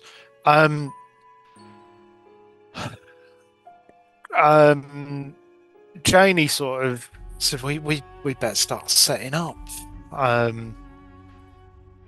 Johnny finishes his beer, and so yeah, all right. Where's Rex? Is he still in the toilet? He's been in there for bloody ages. We'll go and set up. He'll be out in a minute. And the 3 of them start heading over towards the stage to start setting up. Chase and Marley, what are you going to do while they're going to start setting up? I think Marley is going to take out her camera and start taking pictures of them setting up. Okay. I mean, I suppose I could go see if the guy in the restroom's okay. Yeah, you're more than welcome to. Rosie kind of looks at you and goes, well, yeah, if you want to brave that cesspool, yeah, by all means. Yeah, she sort of, you know the way. So I'll get a few more beers to restock while I'm at it. Yeah, okay. Right So next to the storm. yeah, you head over to the toilet area, and open the door. Yeah, there's this horrible sort of strong chemically smell mixed with you can make a proper guess as the kind of smell that's coming out of here. You sort of look inside, there's two cubicles to your left, there's a sink to your right, and there's like obviously a bit of a space round the back of the sink. It's like a dividing wall with a gap. You kind of stick your head round there. There's a urinal round the back of there. So it's obviously there's these not particularly pleasant smell. The floor is absolutely vile. There's graffiti everywhere. Both of the cubicles are open. There's no sign of the bloke. You clearly saw him come in here. What? Rex? Yeah, it's just silence. That's weird. He goes somewhere else. We weren't looking. Ugh. I'm gonna go grab the beers I was talking about. Bring them back to Rosie. He's not in there. Could he snuck off somewhere else? Well, he might have come out while we were talking and gone out the front for a smoke or something. I mean, I didn't see him come out. And you did lock the storeroom. He didn't go in there when we weren't looking and help himself. Well, I just got these from the storeroom, so. Okay. Well, I mean, he wasn't in there. Okay. Well, he'll probably turn up. They're setting up on the stage. He's probably, I don't know. He's probably going to turn up. There's no door. There is a window in the toilet, but it's painted stuck, and nobody's going to be able to climb through that little thing. Don't know. He'll turn up. Don't worry about it. Don't worry. Why? Yeah. So on the stage, you both can see the band sort of tuning up. The drummer's just absolutely pounding away. Do you tune drums? He's just kind of randomly smashing it. Though it seems like he's randomly smashing them. They've started plugging stuff into the speakers or to the cabling. Upstairs, as the Chloe drops the bag onto the table. What are you doing with the bag? I'm having a brief look in. Okay. It's like a sort of a big It's not a briefcase type bag. It's one of those ones that sort of opens at the top, almost like a doctor's medical bag. You kind of look inside. There's a few bits and pieces. There's like some bowstrings. There's some spare cello strings. There's one single sock. There's a pen, and there's what looks like a sheaf of papers. I'll have a look at those real quick. Just maybe it already says his name or something that will make my life easier. Well, you start flicking through and realise that it's musical sheets, various pages of this stuff. But what's interesting is like the lines of the musical score are printed, and then there's somebody's drawn the notes on. You can see it's clearly somebody's drawn these in pen. There's one or two's crossed out, and it's kind of hard to see whether this is like a final piece, whether somebody's working notes. Have you got any kind of musical skill? No, Okay. I cannot read sheet music. Okay. I have no idea about music at all. And I think a cello is a nice and cultivated instrument, but do I know or like or anything cello music? No. This is probably just gibberish. This is like it was written in. It could be written in French or Italian or whatever. It's like no idea. You come to Bristol to go to the conservatory and then that. Poor thing, poor kid. Downstairs, the band is really starting to warm up into things. They're really the drummer Blitz, he's properly going away, and as the three of them are clearly trying to get some sort of coordination going on, Johnny hits his guitar, and the whole of the building suddenly seems to almost sort of vibrate for a second. There's a real kind of hum about the place. The lights start to come down for a second, and there's a real sort of like a stillness that almost feels to envelop everything, and then the whole building shakes again. Chase and Marley, can you both give me a listen roll, please? Yes.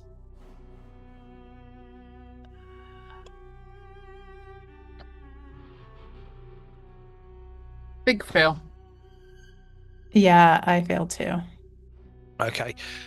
To you both, this feels, or it sounds like a massive blast of almost like a feedback that comes not just from the speaker, but it feels like it comes from the whole of the building around you.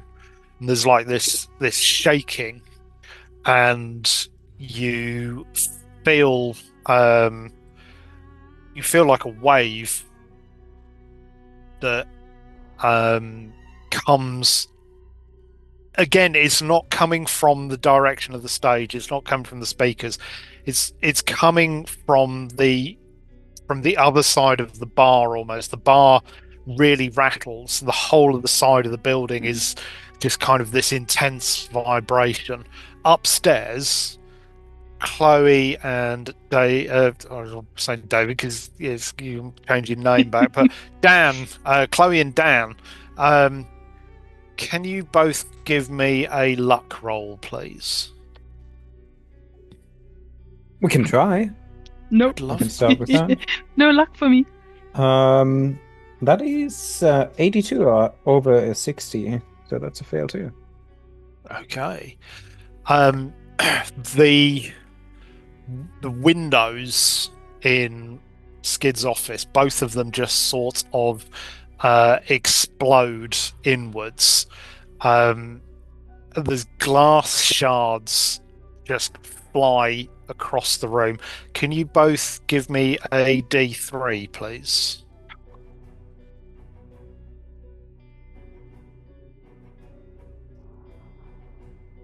One. Okay, fine. So you both get hit by some of these glass shards. You both lose one one hit point. I mean, where's this glass hitting you? Please go ahead. I mean, I'm wearing the hard hat still, and I'm holding that big bag, which I'm supposing like sort of shields my chest as I hold it in front of me. But my face is probably exposed, and my shoulders are also.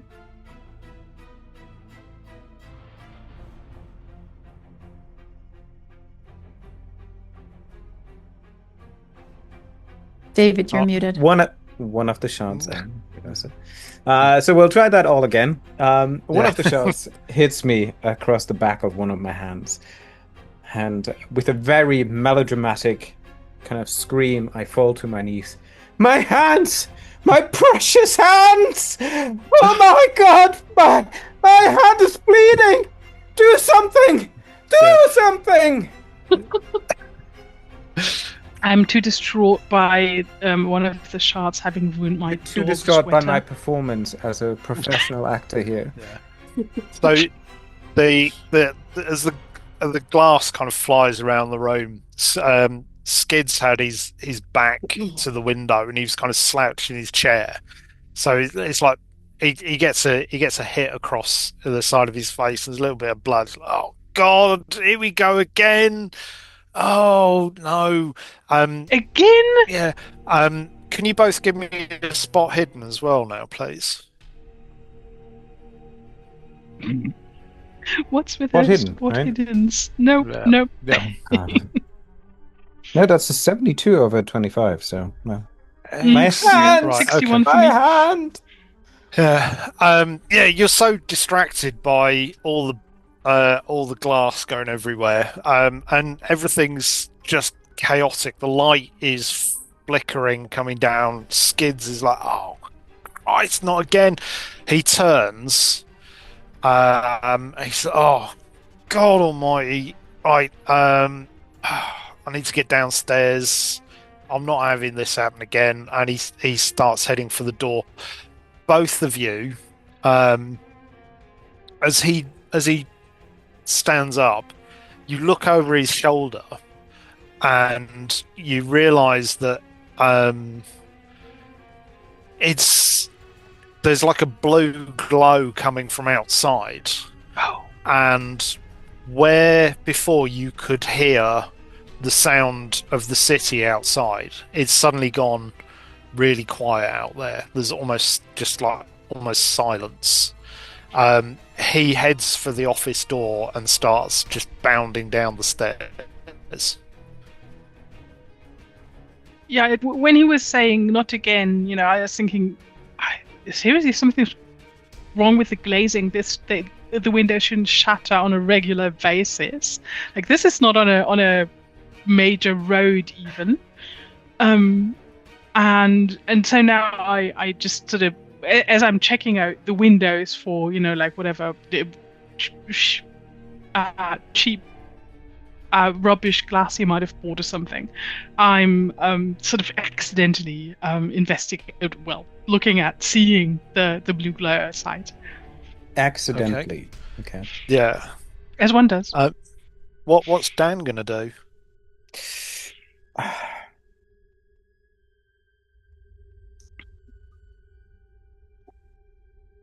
How's Skidz reacting to all of this?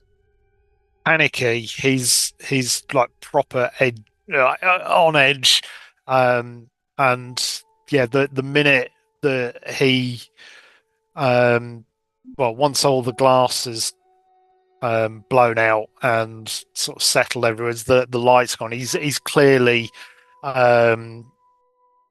rattled by something. I mean, you can give me a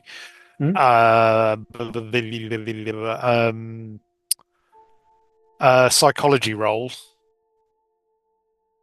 Sure. Remember the name of it for a minute. I knew it was in there. That's a 43 over 10. Nothing. Yeah, he looks panicky. But I mean the guy's just had a load of glass showered over him and the lights are flickering. Something's up with. I will do the responsible and very content reaction. Looking at my bleeding hand, I will get up now angrily, going over to Skid, grabbing him by the neck, pulling him up, and kind of throwing him back and forth. Listen here, you fucker. What the heck is going on here? Steve told me this was an easy job, just fixing some sound system, and now what the fuck is going on here? I got cut in my hand. You know this is my business. If I get any damage from this, you all will be... And he goes on a rant and kind of shakes him and slaps him all around. Fantastic. Right. So while that's happening, what I'm going to ask for is, Chloe, can you give me a sanity roll, and then I'll tell you what has happened. For once, I'm good. This is a 21 under 43. Okay. You're going to lose one sanity, and then when I've told you what happened, I'd like you to tell me how you react to it when you say. So Dan's gone over to Skidz and he's started shouting at him, and you've just ignored that. You've just gone over to the window. You look outside, and from working out where the building had been, you know there should be an alleyway here outside the window. But when you actually look outside, there's nothing. You can't see the city.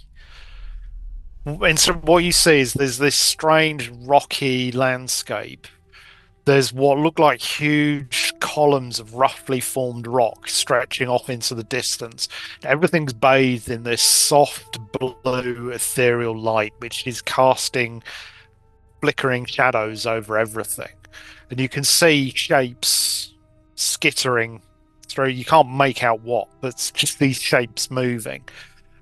And you can hear like a low musical tone off in the distance, just drifting over the landscape. So how's Chloe going to respond to this? I think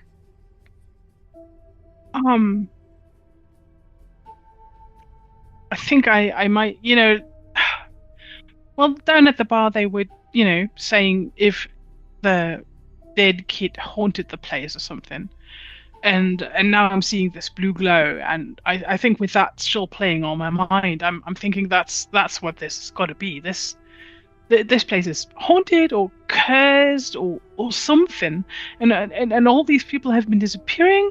Yeah, that's where they went. I'm sure of it now. Okay, so just like the Twilight Zone. Yeah, so you're going to have this involuntary reaction in some way. This is quite shocking.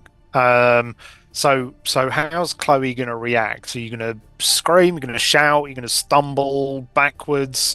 Are you going to stand there just staring out the window in absolute shock? Stumble backwards, clutching the dead boy's bag to my chest. Oh dear Lord! Oh dear Lord! No! Oh no! Yeah. This isn't right. This isn't right.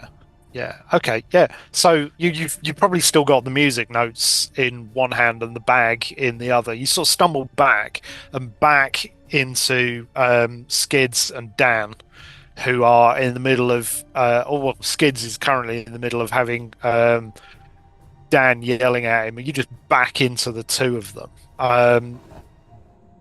Dan, how's Dan going to react to suddenly Chloe just bashing into him? I screech as I do because I was completely oblivious to them. Fantastic. That's even better. I think mostly just surprised, just turning around, about to kind of just like smack her as well, and just like stop and Jesus. Jesus, Jesus, calm that's down. right. We need to get out of here. Look at the alleyway's gone. Everything's gone. I It's where think the dead kid that's the went. time when he actually looks outside. Okay. So yeah, again, you see again this kind of rocky, glowy, alien landscape. Can you give me a sanity roll as well? Mm-hmm. That's a hard success. Oh, boring. You still lose one sanity points. And yeah, how's Dan gonna react?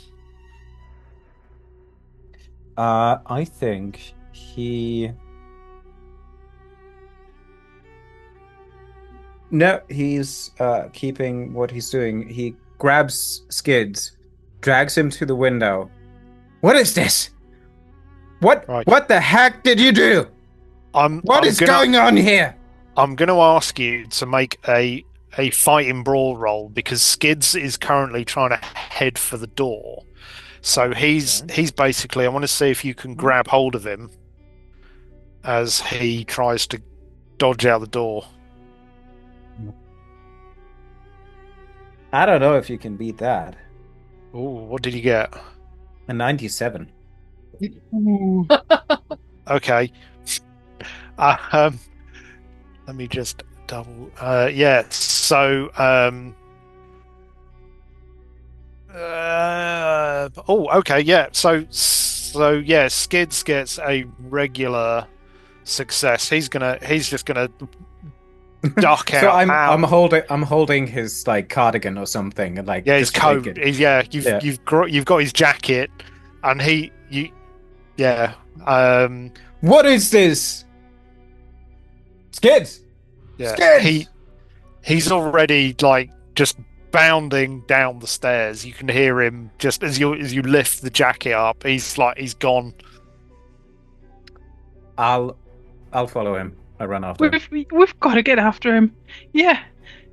I'm sure this is how the poor kids disappeared. This place is cursed. Right. I need to shut it all down. Downstairs then, Chase and Marley. The three on the stage have stopped. Rosie is currently she's turned as the whole building started to shake. A whole load of the bottles rattled and started dropping off the shelves. Rosie's just like tried to grab a couple of them. Same. What's Chase and Marley doing? Yeah, definitely helping Rosie, trying to keep bottles from breaking. I think Marley doesn't really know what to do. She has her camera in her hand because she was trying to photograph, and she's still pretty drunk at this point. So more photos of the ceiling then. Yeah, there's probably photos of the ceiling, of her like under chin area. Yeah. I think she'll try to like stumble back towards the bar and then save her own bottle of liquor and try to put her camera away. But like if it's shaking, maybe she's a little bit more. She might be a little over dramatic about how much it's shaking. Like, what the fuck is happening here? Yeah. So, can you both give me a dex roll? And I think Marley's going to take it with a penalty die for being rat-arsed. Yeah. Hey. I did not expect to make that. My dex isn't great, but I got a 9 under 30. Oh, okay. Ooh. I think Chase is probably not just catching the bottles, but managed to actually getting them back up on the shelves where they fall. You hacky sack. Yeah, juggle kick a couple of them up in the air, and like do a bit of a Tom Cruise cocktail routine. I I failed, and I could spend the luck to pass, but I don't want to. Oh, okay, yeah. Well, we know where that bottle ends up then. Yeah. straight on the floor. Yeah. No. So yeah, that point, Skidz comes bounding from behind the stage, and comes screeching out. It's like, this you, Rosie. It's gonna happen again. It's gonna happen again. We can't have this. Oh, boss, you bleeding? Just yeah. This is like what happened when that lad died. We. What's going to happen again? Oh no! Somebody's gonna die. Somebody's gonna die. This is not. Somebody's going to die. Yeah. What the fuck are you talking about? So, shortly, sort of, I wouldn't say fairly hot on his heels, but like a couple of seconds behind Dan and Chloe come stumbling down. Rosie's kind of sidled up to Chase and just goes, "Look, I'd just stay away from the stage if I were you. This when this all kicked off before, yeah, the lights went a little bit funny like this. Let's just, if it kicks off, the boss will get a bit upset. So I'd just make sure you know, stay away from him. He gets a bit temperamental." Right. Oh, wait. You two are bleeding too. What's going on? The window's You all right? shattered. Is there customers in the club at this point? No, it's still not been opened. Good. No, everybody stay inside. It's not safe outside. Dan is approaching Skidz with now reaching for his electronic pliers, pulling them out and approaching them with a clear determination. Oh, Chloe, Listen here. You're What? still holding the bag and the music notes, yeah? You brought them down with you. yes. Yeah, cool. Okay, yeah, sorry. Go ahead, Dan. Yeah, pretty much just like, now listen here. You are not getting away with this. What the heck is going on? You'll tell us now.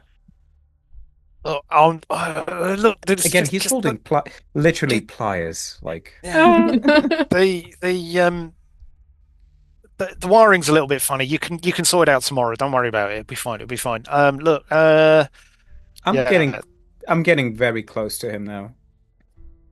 Hey, electrician man, you need some help. You know what? I do think. Don't you think his nails got a bit long by now? Whoa, can you give me an intimidate roll? Yeah, I'm not great at that, but I know, but you're threatening. Holy shit! Holy shit! That's a 1.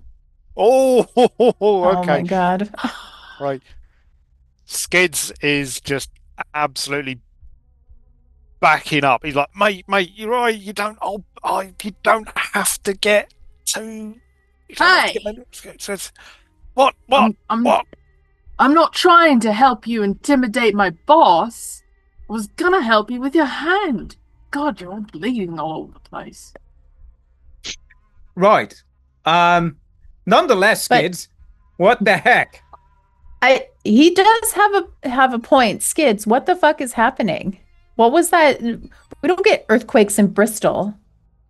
the alleyway's gone. The alleyway's gone. There's just rubble outside. No, she's true about that one. There's no. Don't think about it too hard. What the fuck are you talking about? There's like rubble and alien Martian landscape outside. I think it's Skid's thing of promotion or something. You're here as a journalist, right? Like he's gonna try to. Are you trying to kind of pliers now close to his nose? What are you trying to do here, Skidz? I'm not trying to do anything, mate. This is not my problem. This is not my fault. This is not my. I don't. And at that point, there's kind of a wind starts to blow down from the entranceway, and you can feel this sort of hot, dusty air blowing in through the whole of the club. And it really shakes everything. Chloe, the music notes in your hand suddenly start to, they're getting blown quite badly by this music, by this wind. The bottles on the bar start to rattle. The curtains around the side of the stage really sort of blowing quite badly. I'm looking for somewhere to take cover. If there's a table to duck under, I will. Oh my god. Is this place actually haunted? I don't know what this is. What do you mean with Nobody there's nothing leaves. haunted? This is all just a last attempt to get his stupid failing business out back on the road. There's nothing haunted about all of this. Fuck this. I'm leaving. Goodbye. And I'm gonna grab my stuff and try to go out the front door. I'm not I getting don't in know, your way but- or anything. I just keep yelling after you. It's not safe out there. It's not safe. What's the door, man? So Dan? yeah, if you, well, sorry, go on. To make it even more complicated, Dan will head to the electrical distribution box, the fuse box, and basically That's in the start storeroom. pulling off all the fuses. Yeah. Okay. So who was heading for the door? That was me. Okay. I grabbed my shit and I'm stumbling towards the door because I think this place is haunted. Okay. No, Marley, no. I don't know your name. No, Mrs. Close the door when Potter. you're done.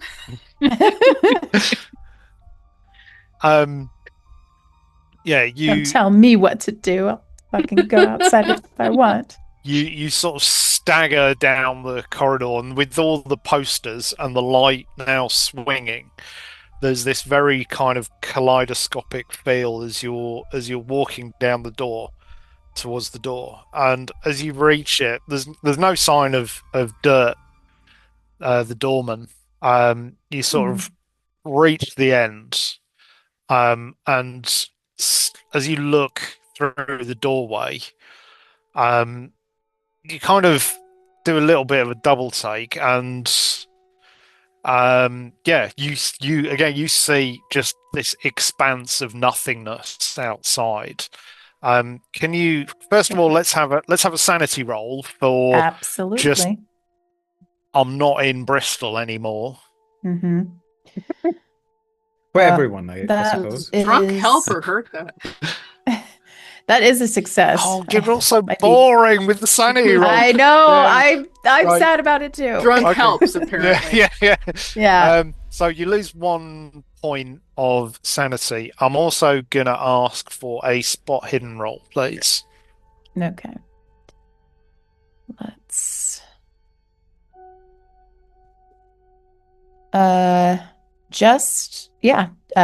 Regular success. Just made it. Right. You kind of you haven't stepped over the threshold of the threshold yet. You've just kind of looking through this. There's this weird alien landscape. Moving around, there's what looks like a load of shapes, and they are moving. They're just like shadows at the moment, and they're moving towards you. Oh. There's no door anymore? Is it The just a door's hole? open. It's kind of it's just open. It's sort of next to you, Okay. as you're looking out. I think as a reaction, I'm going to scream and slam the door and then run back into the club. Okay. So, while Marley was off, how's everybody else? What's everybody else doing at the moment?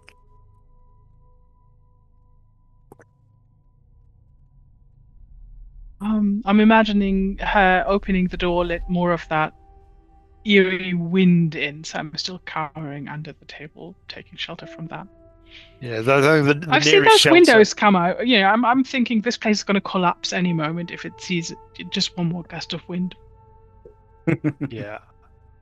I mean, you're probably cowering behind the bar. There aren't tables as such. There's just the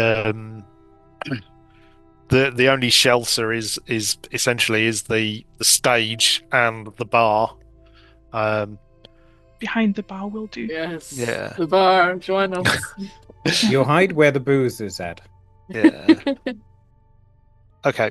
So Marley comes back in then. How are you? What's Marley doing when they come back into the main club area? I run to the bar. But I go behind the bar. I grab a bottle and I take a swig. There's no alleyway. Wait. I Tell me tried they to will tell hide. you. There's creatures. Things slithering out there. Oh my god. I can't deal with this. This is I'm really Marley, can you give me a spot hidden? yeah. That's a fail. Okay. Yeah, you've just grabbed this bottle and you've just started swigging away, and you're just behind there panicking. I'd like to think you're kind of the three of you are sort of cowering behind the bar. Although Chase, are you hiding, ducked down with the other two? Yeah, I mean, yeah, probably at this point. I mean, if Rosie isn't, I'd be shocked. Rosie's kind of standing up, so just standing next to the bar. She's behind it. Yeah, but she's kind of like looking a little bit sort of wary, looking around, and just sort of watching Dan like wave a big pair of pliers at Skidz.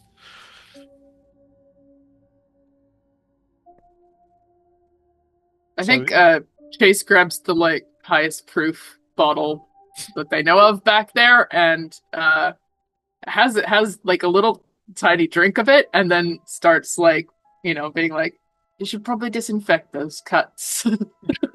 Like trying to pour alcohol over Chloe.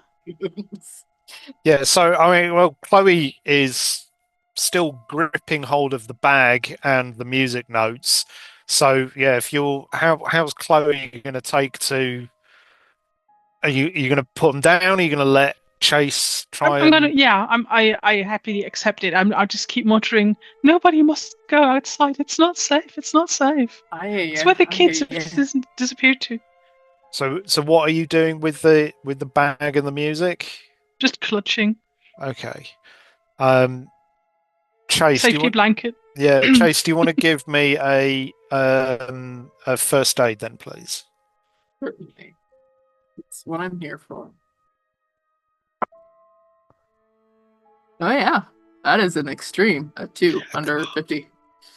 Excellent. So, Chloe, you can restore your hit point from the glass. Thank you. Yeah, I've got some plasters in my pocket. Yeah, Chase, you are gonna have to prise these things out of her hand, and you just kind of, you're gonna need to have her hands free to be able to clean these things off. So yeah, you kind of just take the music, these bits of paper, and this bag. I mean, how are you gonna prise them out of her hand? What are you gonna do with them? Well, I mean that assumes she lets me, but yeah.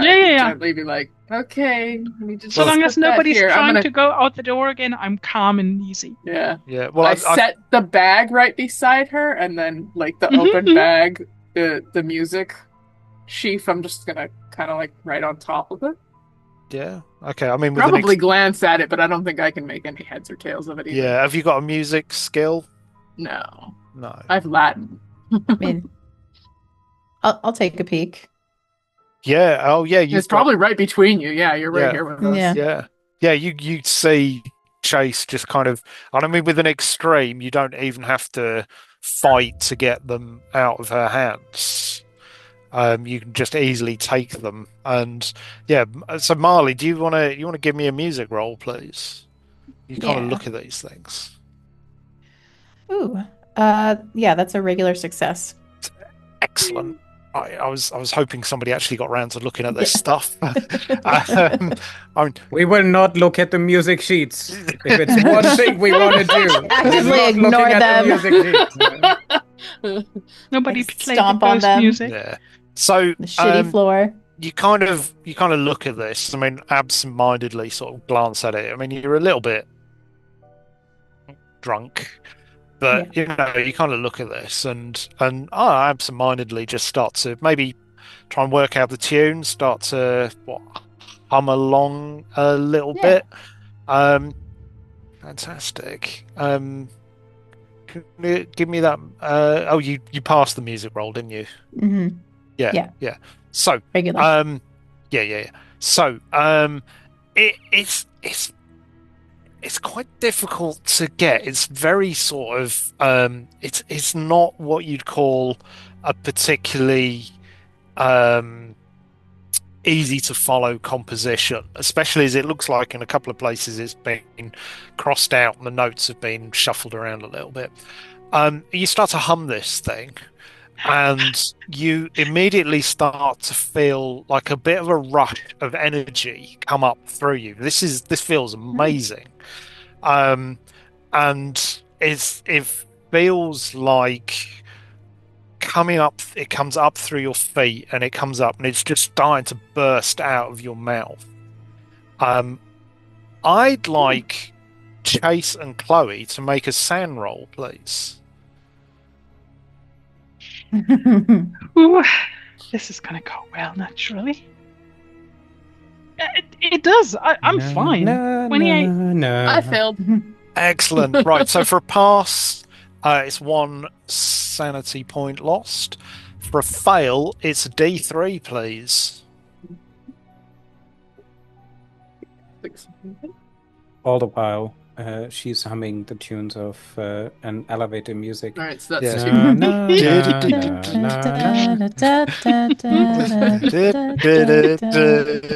Well, we don't have the copyright for the Girl of Ipanema, so Yeah. I didn't have enough. Yeah. You can. Well, how do you both react to this music that's playing? It's got a real horrible, unsettling vibe to it, and it's weird. But Marley seems to be almost in ecstasy with this thing blowing out of their mouth. No, like that. Stop it! Stop it! Shut up! At that moment, as you're both like overawed by this, everything suddenly, all the lights suddenly go up full brightness. There's a really loud hum from everything. Dan, you immediately realize you don't even have to roll for this, but you know that the power is overloading at this point, and everything at that point, all the lights suddenly blow, the sparks, the bulbs all pop, the shitty neon sign that's behind the bar advertising some crappy beer blows out as well, and the whole place goes completely dark, except for Marley, who currently has this blue glow coming off them.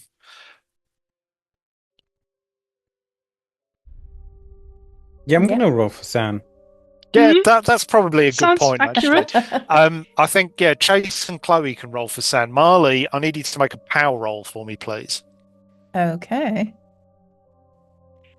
Then Nope. me not. I failed that power. Time I Excellent. passed. Okay. Oh, so I So- failed my SAN roll. Same. Okay, so you're both going to have another D3. I know we should probably be keeping a tally of sanity for having somewhat bigger bouts and the indefinite. But at this point, I just want to have everybody go absolutely nuts. So I'm not going to worry too much about the long-term effects of you all going crazy at the moment. So for failing that power roll, Marley is starting to hum this tune louder and louder to the point where actually her mouth is just it's almost like not even it's the mouth isn't moving, it's just open, and this music is just coming up, and to Marley this is the most beautiful, powerful experience they've ever had. To everybody else in the room, this is fucking terrible. And Can I climb up on the bar so that I can yeah, sing everybody more? needs to experience this. You want this. Everybody, absolutely. You want this to I'm a singer. yeah. I used to sing and now I'm singing again. This is destiny, and 1 out of You're 10 wouldn't listen to. I'm not buying this album. So at that moment as well, with everything dark and all that's happening is Marley is glowing, and actually, can somebody let's have a group luck roll. Who's got the lowest luck right now? We won't count 60. Marley. I'm at 34. 45. Oh, was that 34?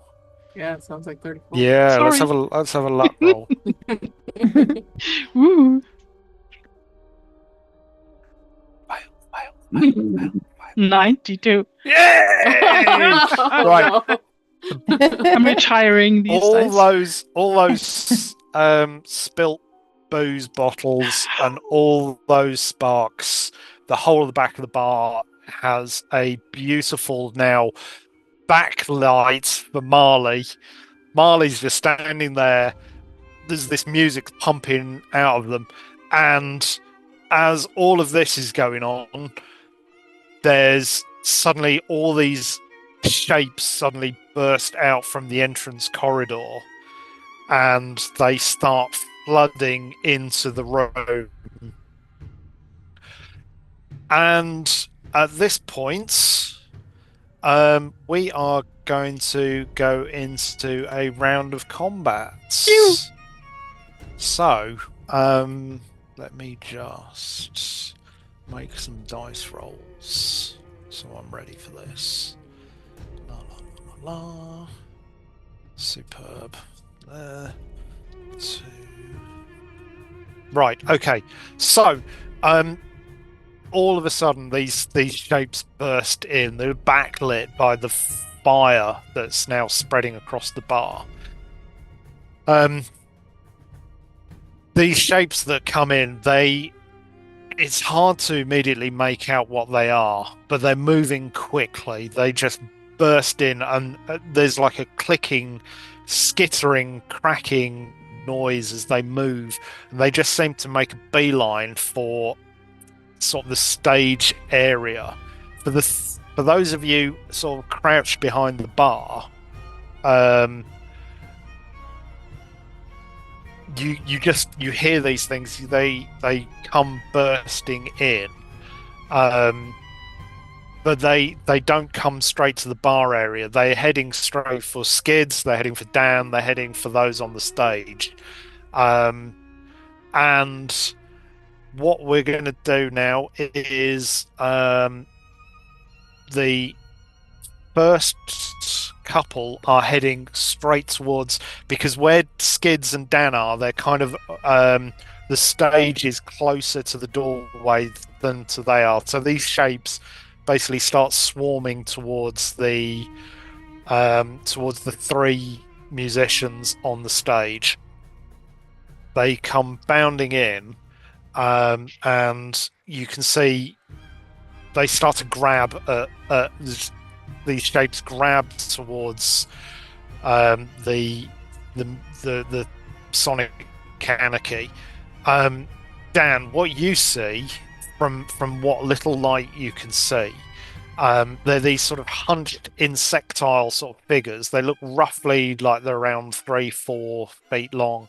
You can make out long limbs and sort of like segmented arms, sort of insect-like shapes to them with a metallic blue sheen. Of course, it's time for a sanity roll from Dan. That's a fail. Excellent. Can you give me a D6, please?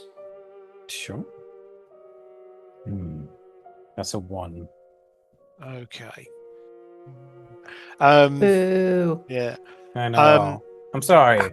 I did my best here. Yeah, I know. I don't want people to die horribly. I want them to die in fun, exciting ways. So, these things are grabbing the band. You can see 4 arms grabbing and immediately pulling. There's like 2 of them on each of the band, and then 2 more head towards Skidz, and you see 2 of them kind of chittering, moving towards you as well. 2 of them come in, and they're going to try and grab at you. Now, how are you going to? Let's see how you deal with that sanity loss first. Yeah, I'm gonna kind of pull Skidz a bit closer. More sort of fright and this is very intimidating even for me. But while I hold Skid basically like my brother, I tell him, well, hopefully their debut album was any good, because that's what they were remembered by. And then I'm gonna shove Skidz towards them. Fantastic. Okay. So yeah, 2 of them have grabbed Skidz. One of them is now kind of in between, or Skidz is in between it and the other one that was heading towards you. The other one has kind of dodged around him and is making a grab at you. So it's gonna try and grab you. What are you gonna do? No, I'm gonna fight back. Excellent. Okay. Can I say that the pliers that I mentioned earlier are still in my hands, and they potentially give me a bit of leeway of prying into something. Yeah, I mean, they'd probably count as something like a knife or something. I mean, they'd be not quite a good stab to them. Okay. Let's see. Ooh, 24 out of 30. That's a regular success. Okay. Yeah, it doesn't grab you. You do manage to stab at this thing. So if you want to give me a D4 plus any damage bonus you've got. D4. That is... I can't read those dice. That is a 3 plus 3. Okay. Yeah, you start to shank this thing with the pliers. I mean, yeah, where are you going to attack it? Largest opening, so chest-ish area, whatever I can see. I'm not concerned about these crabby hands or whatever. Yeah. At the moment, it's just like getting damage and then backing away. Yeah. I mean, where you do kind of punch into it a bit, when you bring the pliers out from where you've stabbed it, I mean, you get it between a gap between the plates of its outer body. I can never pronounce it. Yeah, carapace. The chitin, or is it chitin? I can never say it properly. So it's Chitin, one. yeah. Yeah. Chitin, I think. Yeah. We'll go with like platey things. That sounds technical. Where you sort of stab in as you bring it out, there's kind of this thick green goo that comes out, and it lets out this screech. Um, and you've clearly injured it a bit, but it's still coming towards you. That's what you We're get when you mess with Dan the man. that sounds like the tagline for the movie poster. um, we're gonna go to Dex then. So Marley is too busy, kind of. Actually, Marley, give me another power roll, Yep. please. Okay. That is another fail. Okay, this thing it's amazing. You've never felt Love this. anything as good as this before. You're This never is gonna wonderful. give it up. You're never gonna let it down. We haven't got the rights to that either. No. But I mean, I think it's right around the correct Yeah. time. So Yeah, I yeah, probably yeah. am a really big Rick Astley fan. So You're going to lose Yeah. another hit point though, as this power is just coming through you. We could have when was snap? I've got the power. I got the power. That's a No, bit but later. yeah. 89, I think. Yeah, but this is amazing. Like this glow is just getting stronger, and so next up, Dan, you're next. What are you going to do? Well, then don't call me Dan the man for nothing. So I'm gonna try to run. It's fantastic. So this thing is going to try and grab at you as you dodge out of the way. So do you want to give me a dodge roll? I will try. better- That is. Ooh! That's on the spot. That's a regular success. Oh, well done. Yeah, so it got a regular as well. So yeah, you managed to dodge out the way of it. Skidz is like flailing away with four of these things. Sorry, he's got three of them chasing around after him. He's being pulled towards the door.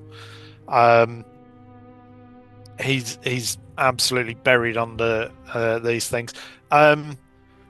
Chloe, I think you are next. Yeah, I'm not super brawly by nature, but I have a pretty decent throw, so I think I'm grabbing all these balls that have fallen from the racks, and I'm sort of just pelting them with it.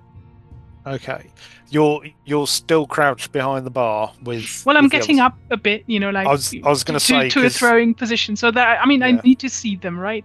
Yeah. That doesn't You're- work. You're beautifully backlit by this fire that's currently spreading along the edge of the bar. So yeah. So yeah, give me a throw roll, please. There now. That is a 13. That's nice. Fantastic. That is. Where's that throw gone? That's a hard even. Superb. So, Was it Jack Daniels or was it some other cheap imitation of the Great Bristol area? yeah, I don't think they served anything this expensive. Jackie Danny or something, like some clearly knockoff. Jacqueline Daniels. Yeah, Jacqueline Daniels. I am gonna say give me a D4.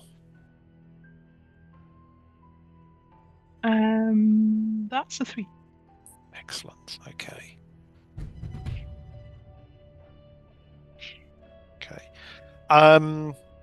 Which now leaves Chase. What are you gonna do? Good question. I think that's like a good idea of what Chloe's doing. Just generally putting more Bernie stuff, not back here behind the bar, but like out there where there's dangerous things. So. Yeah. But Chase is not a really good throw. It's gonna be like, we're talking, quantity rather than quality at this point. Okay. Just general, in that direction, man. Give me a throw roll as well, then, please. I love that you'll basically you've holed up behind the bar and you're just like. That's a 25 over 20. I will spend 5 luck to make that a success. Fantastic.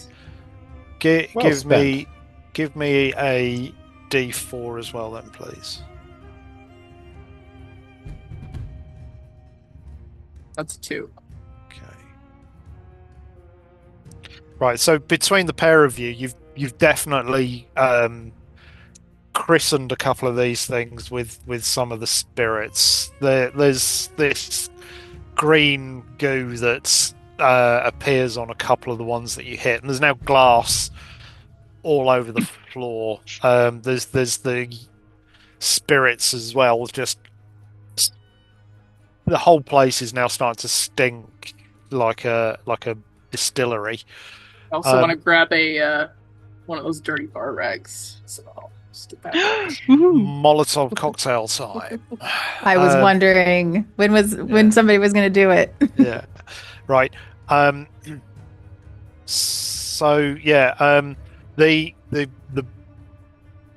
band, I rolled for them at the start. The band are getting absolutely just devastated by these things. They're not attacking them to injure people. They seem to be grabbing and pulling at them, and they're at the moment dragging all 3 of Sonic Anarchy towards the door, and there's a lot of flailing, a lot of kicking, but they seem to be avoiding you behind the bar at the moment.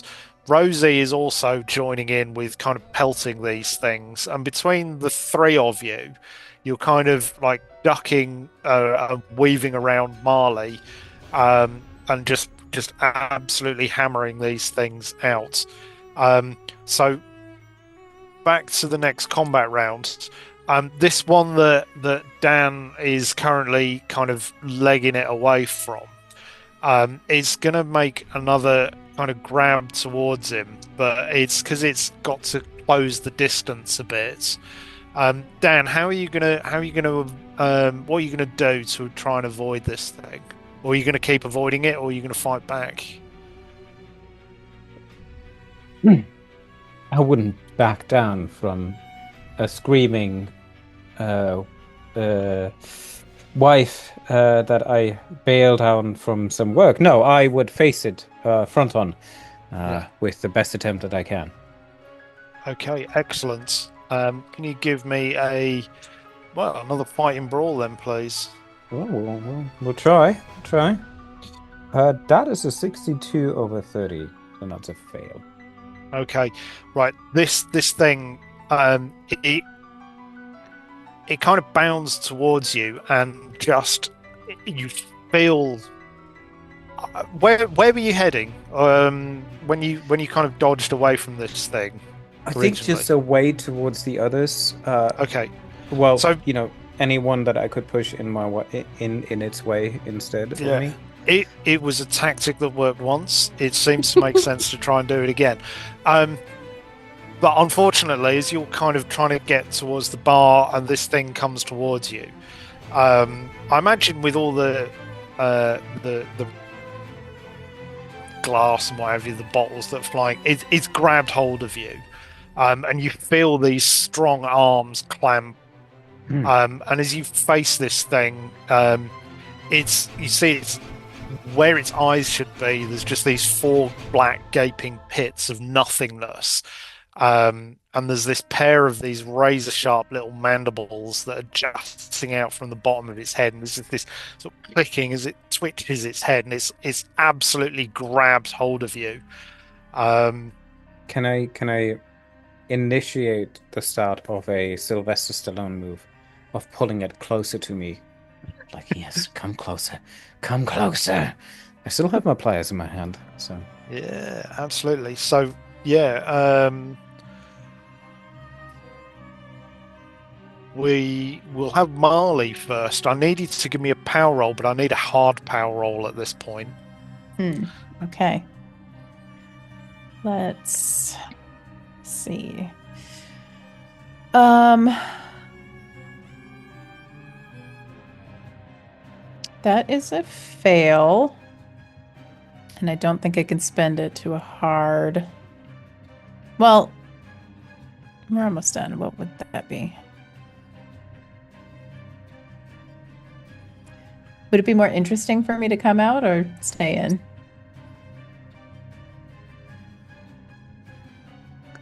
I'll spend the luck, actually. I was going to say I could say, but then that might take the fun of it all out. So yeah, you're welcome to use your luck. Then are you going to use your luck to cancel to make a hard success? Yes. Okay. So that is math. I can't do in my head right now. Boah. But it's quite a bit. It's at least 30. Okay. Yeah. So you kind of reach down into yourself to help shut this off. Yeah, you can only have so much of a good thing at a time. Yeah. And yeah, however you manage to stop it, when you finally do stop, when you come around, you realize like there's blood coming out of your ears, out of your nose, maybe out of your eyes. You know, it's gonna have it's gonna ruin your makeup. But yeah, you managed to stop this thing, and you might not have noticed you were glowing, but to everybody else, you've suddenly stopped glowing. And the minute you stop, a whole bunch of these things suddenly almost look at you as if they can suddenly see you. Oh, So, no. Dan, you're welcome to try and fight this thing. You're going to need to try and break free from its grip a little bit first. So, can you give me a strength roll, please? A strength roll, yeah, absolutely. That's a hard success indeed. 24 under 60. Okay. Do you give me a fighting brawl as well then first? I'm not going to roll. Yeah, that's Okay. But was it? Do I take it by your? It was a 97. Okay. Out of 30. Oh, out of 30. Yeah. So that's a fumble then. Well, that's your interpretation of that whole thing. You've got a skill under 50. Okay. If you 96. want to be that clinical about it, yes. Okay. Well, it's fine, because what we're going to say is, yeah, you managed to break free from this thing, but in the process, you kind of skid over a load of the broken glass that has been coming from behind the bar, and you end up kind of face planting it into the dance area. My hands. Yeah. Your beautiful hands. Yeah. Chloe. I'll just say at this point as well, Rosie is still in the process of chucking bottles around as well. Skidz is buried under a whole pile of these things. They're dragging him out. But yeah, Chloe, what's Chloe gonna do? You've lost the light source, by the way, as well, because Marley's now stopped glowing. What does it look like? The things are leaving. Are they satisfied now that they've got the abandoned skids? Well, some of them are leaving. Some of them seem to have taken a little bit of a notice of the bunch of you. Now that Marley has stopped glowing, it's almost as if they now have noticed you. I'm just gonna keep chucking crap at them. Like they've got to leave. I don't know if that's going to work on these guys, and especially since I imagine my brand of intimidate is sort of bureaucratic.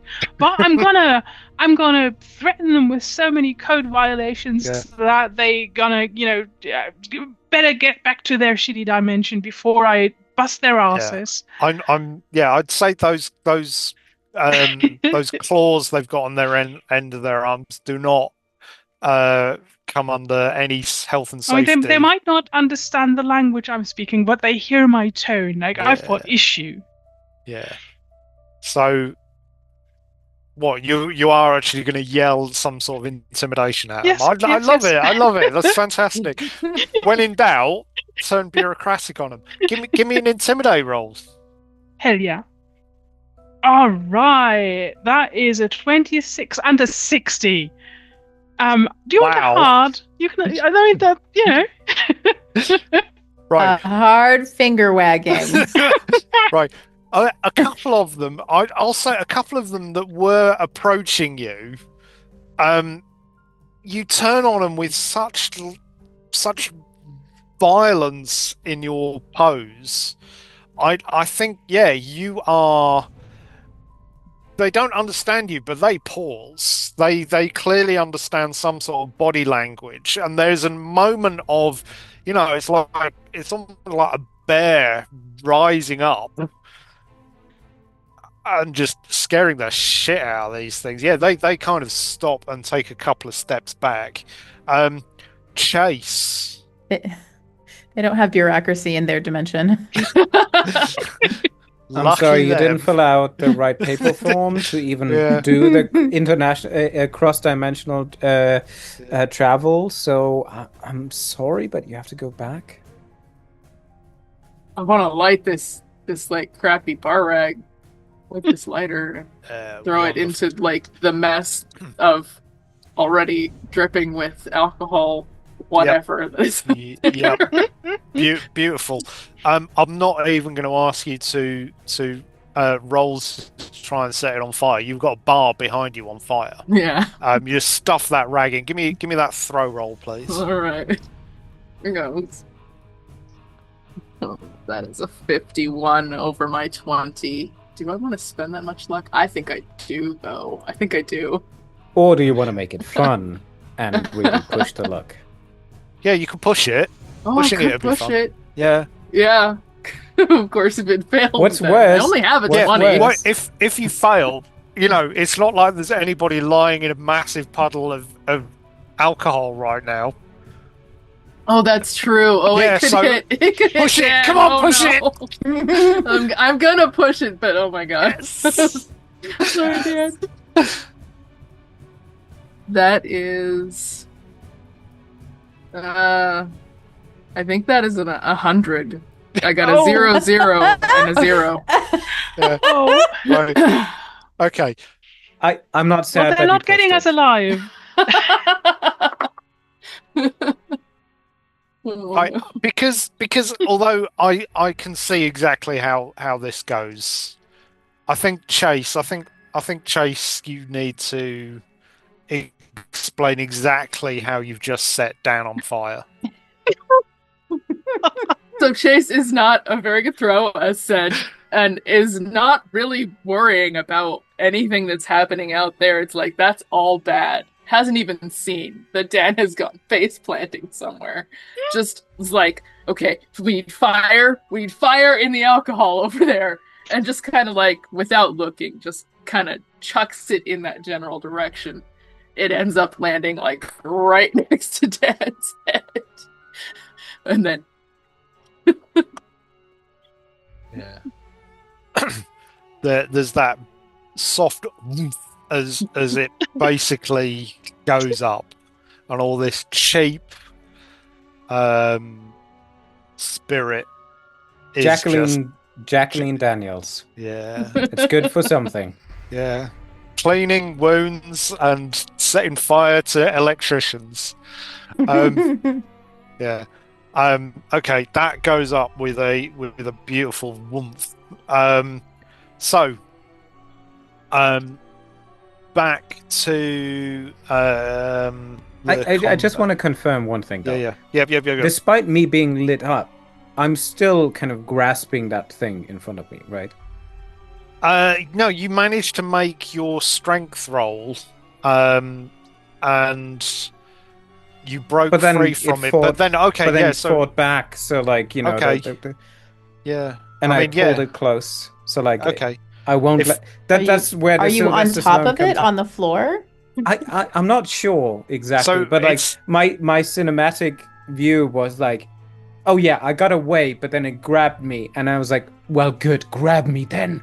I Yeah. will do much more to Yeah. you. This is basically, I might be going down, but you're coming with me. Exactly, Mhm. exactly. Yeah, That's it. absolutely fantastic. So, yeah,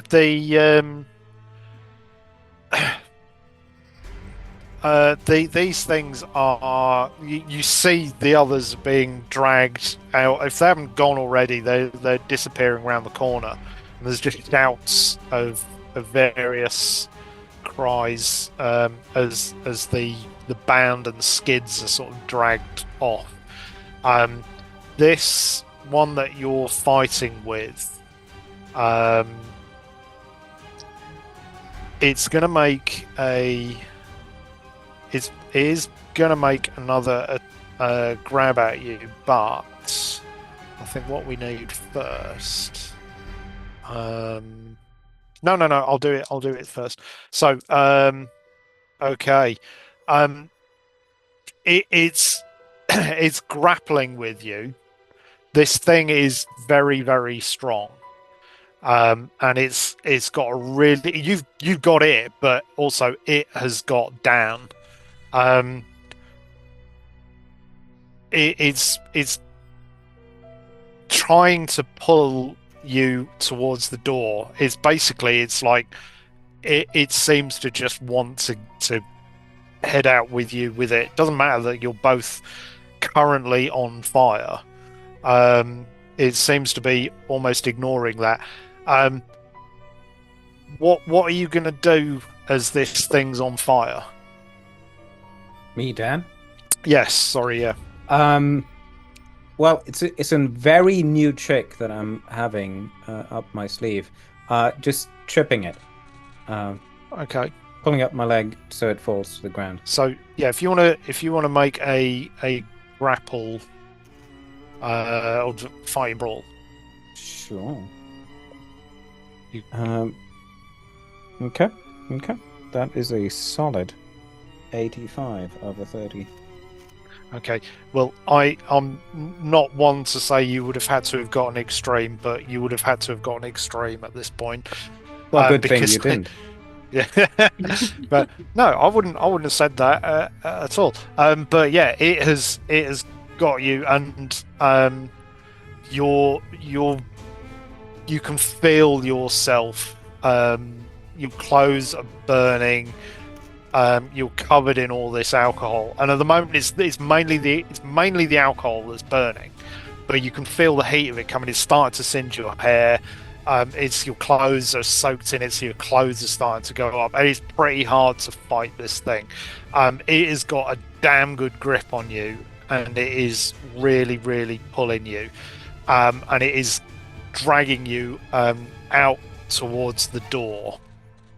The rest of them have pretty much seemed to be moving away. Even those two that were being intimidated seem to be sort of backing off.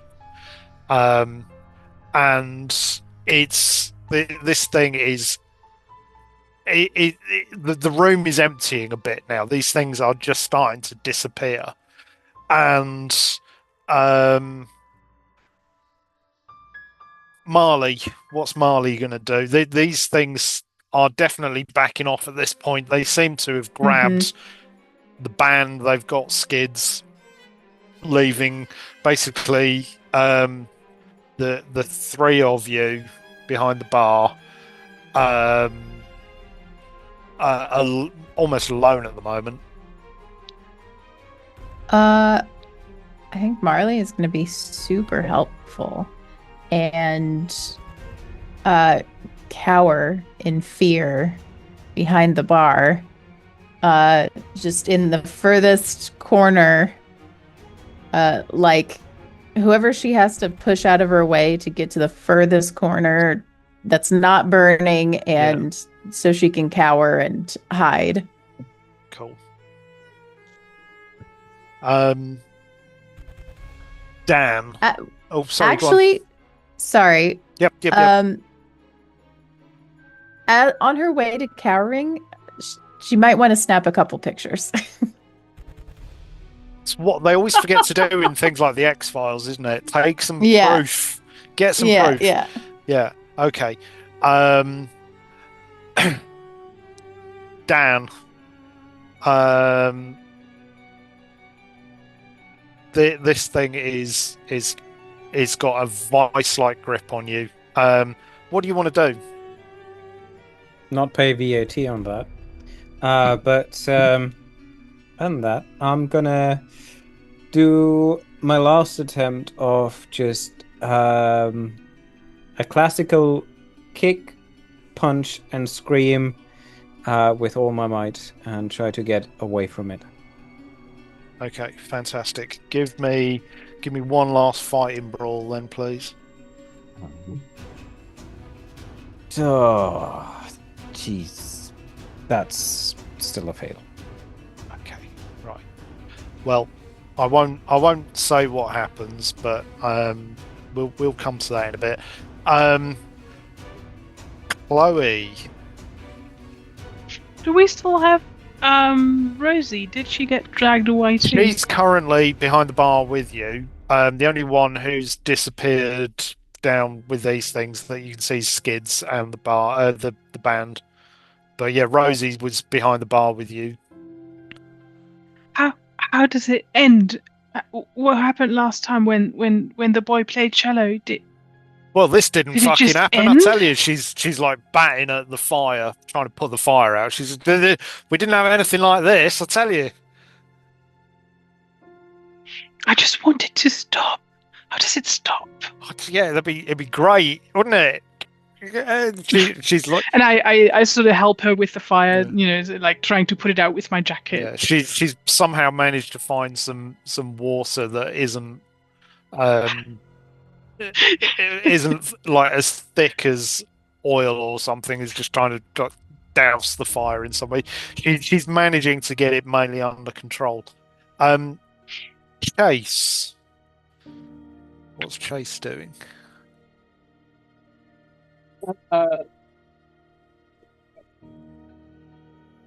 Taking a look at what just happened and what is actually going on out there.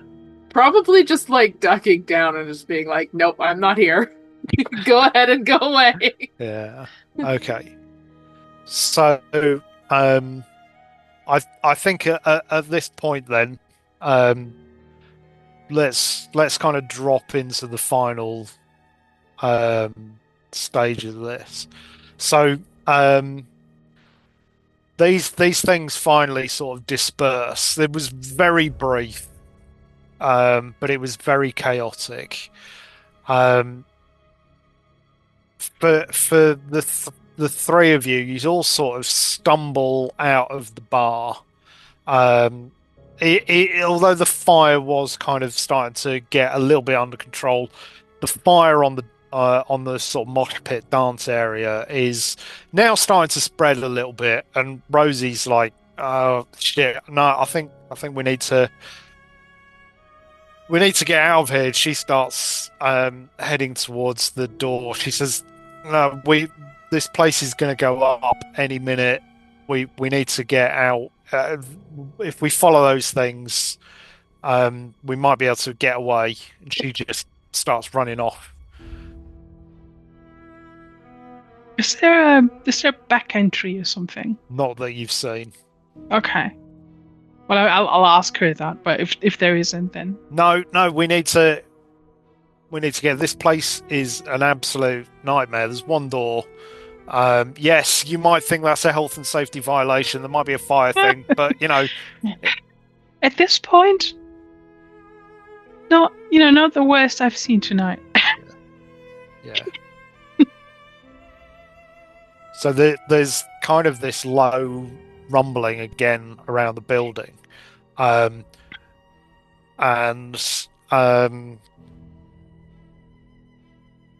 whole place feels like it's starting to just almost shake itself apart a little bit. Rosie just disappears off down the entranceway.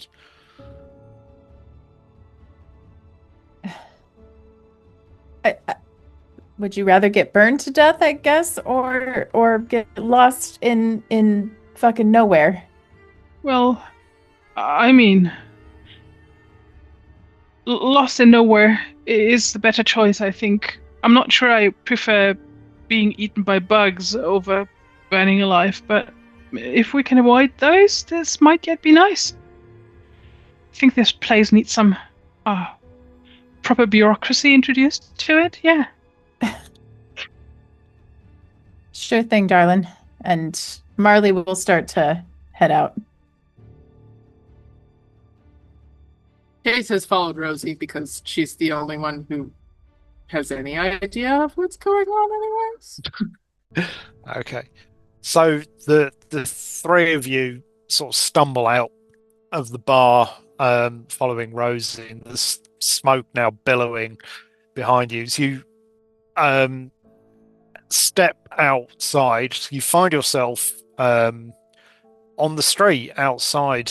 The dawn is slowly crawling through the sky, spreading its light up the greasy streets. Rosie's standing a few feet away. She's just looking at the club as its flames are now starting to flicker, and you can see smoke billowing out the top of the building. She just sort of looks at it, she glances over at you and goes, I never did like that fucking place anyway. And she just sort of turns and just says, she just walks off. And yeah, you basically like find yourself on a Saturday morning, with no sign of this alien landscape that Chloe had seen earlier. And yeah, you just somehow managed to make some sense of the day, and head off in whatever direction that you want to get out of there. I don't know about you lot, but I've never been this happy to be in Bristol. The paperwork's going to be a nightmare. Yeah. Well, you're probably Amen. just going to have to deal with the place burning down rather than all of the health and safety violations that you've found within it. Nothing to fix now. Nothing to fix that. Yeah, there's probably, as you're leaving, there'll just be the whine of the fire brigade turning up as they come to deal with the fire. Yeah, Dan, the last thing you remember is you being dragged down the corridor, your head banging, flames leaping around you. You black out. You wake up. You don't know when. At some point, you find yourself in this pitch black cavern.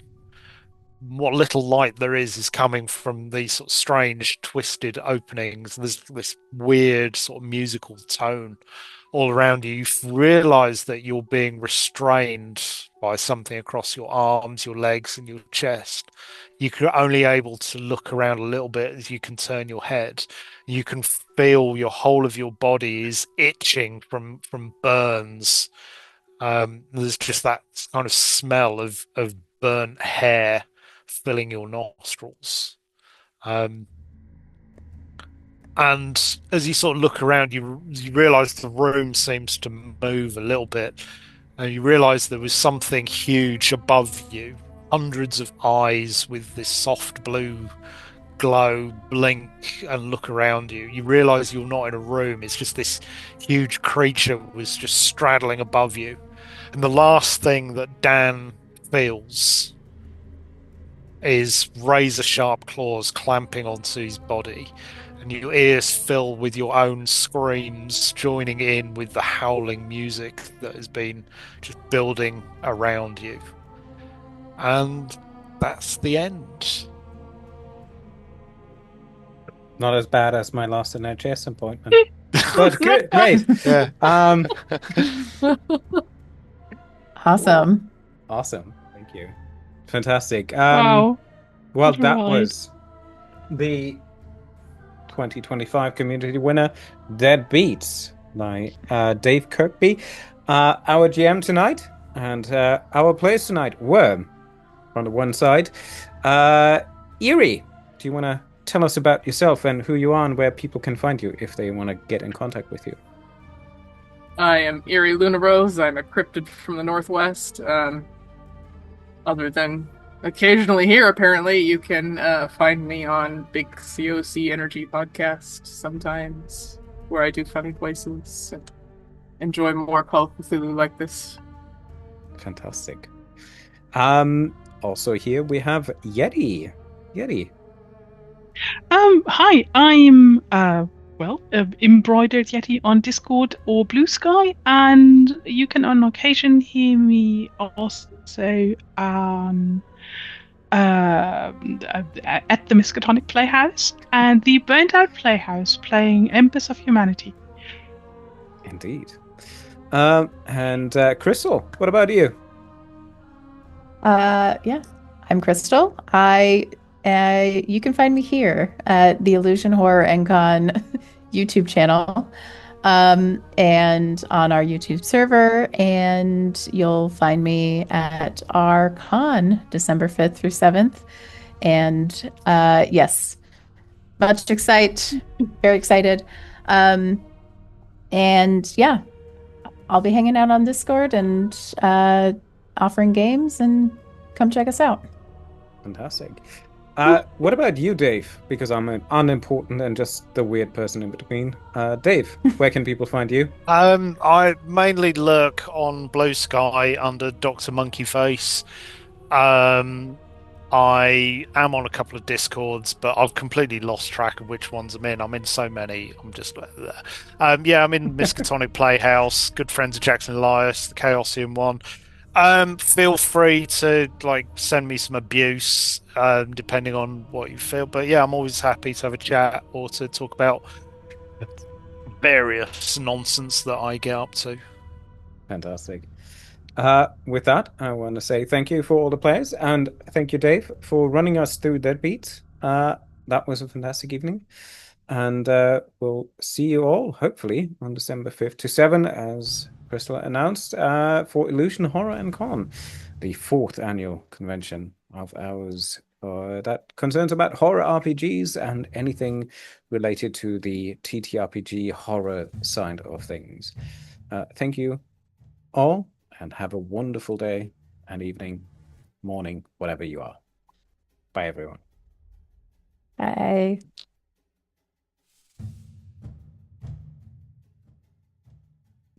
Are these Migos or what? No. So when I wrote this, I wanted to do something that was based around music. So this is kind of a semi follow-up to, or not follow-up, but this is kind of connected to the music of Eric Zahn, which is one of Lovecraft's stories. And if you don't know the story, it's about a young student who stays with, or he stays in a hostel or boarding house or something, and he meets this musician who plays a cello. And every night he's playing this music, and I'm probably getting the story completely wrong because he hears the music every Yeah. night. He gets enthralled by it. He can't stop listening to it. He tries to get to talk to him, and he can't. It's implied that this guy plays the music every night as a way of protecting or keeping something that's outside the window at bay. And there's a theory that I read somewhere, I was looking into it, that the name of the street, it's in France, and it translates as the threshold. So that's where I came up with Oh, the name of Mm. the club. And the idea is that the musician, spoilers here, but Eric Zahn gets killed, taken away, or whatever by these things at the end, and the student escapes. And my idea is he's heard this music, he is enthralled by it, but because he's not a musician, he can't translate the music properly onto paper. He tries, but he doesn't succeed. So for me, the background is he's tried to transcribe the music. He's since died or whatever, and then this young German, I don't know why I made him German. He could have easily been French. It's whatever. always a good decision to make somebody particular German. Yeah. especially somebody ambitious meddling with something they don't understand. Well, Yeti, that is a good assessment. Yeah. 10 points for you. Ask me how I know. So yeah, he gets the music from again, I come up with all this background stuff and none of it is entirely relevant to what I am, but I have this idea that he finds the music somehow, or he gets the music, he becomes entranced by it, and he's drawn to somewhere where the boundaries between realities is thin, where there is a threshold. So he is drawn to the club. Whether the club was called the Threshold just by coincidence or whatever, who gives a fuck? It's a good story point. I love things that connect, but it's down to the keeper to decide how much of a connection there is. So anyway, he starts to play this music, and as Marley found out, this music is powerful. There is something in it. Eric was old. He was able to control it. Marcus, this young German, can't control it, and it basically kills him. Enter, several weeks later, the group. Stuff is happening. And all this music is slowly eroding the boundaries between realities, and it just so happens that one of these incursions, or this incursion, happens at this point. Is again, it's like a horror movie. Bad things conveniently happen in the film, otherwise it'd be a very boring story. So I am so glad that, although I kept saying, "Oh, Chloe, you've got the music sheet in your hand,"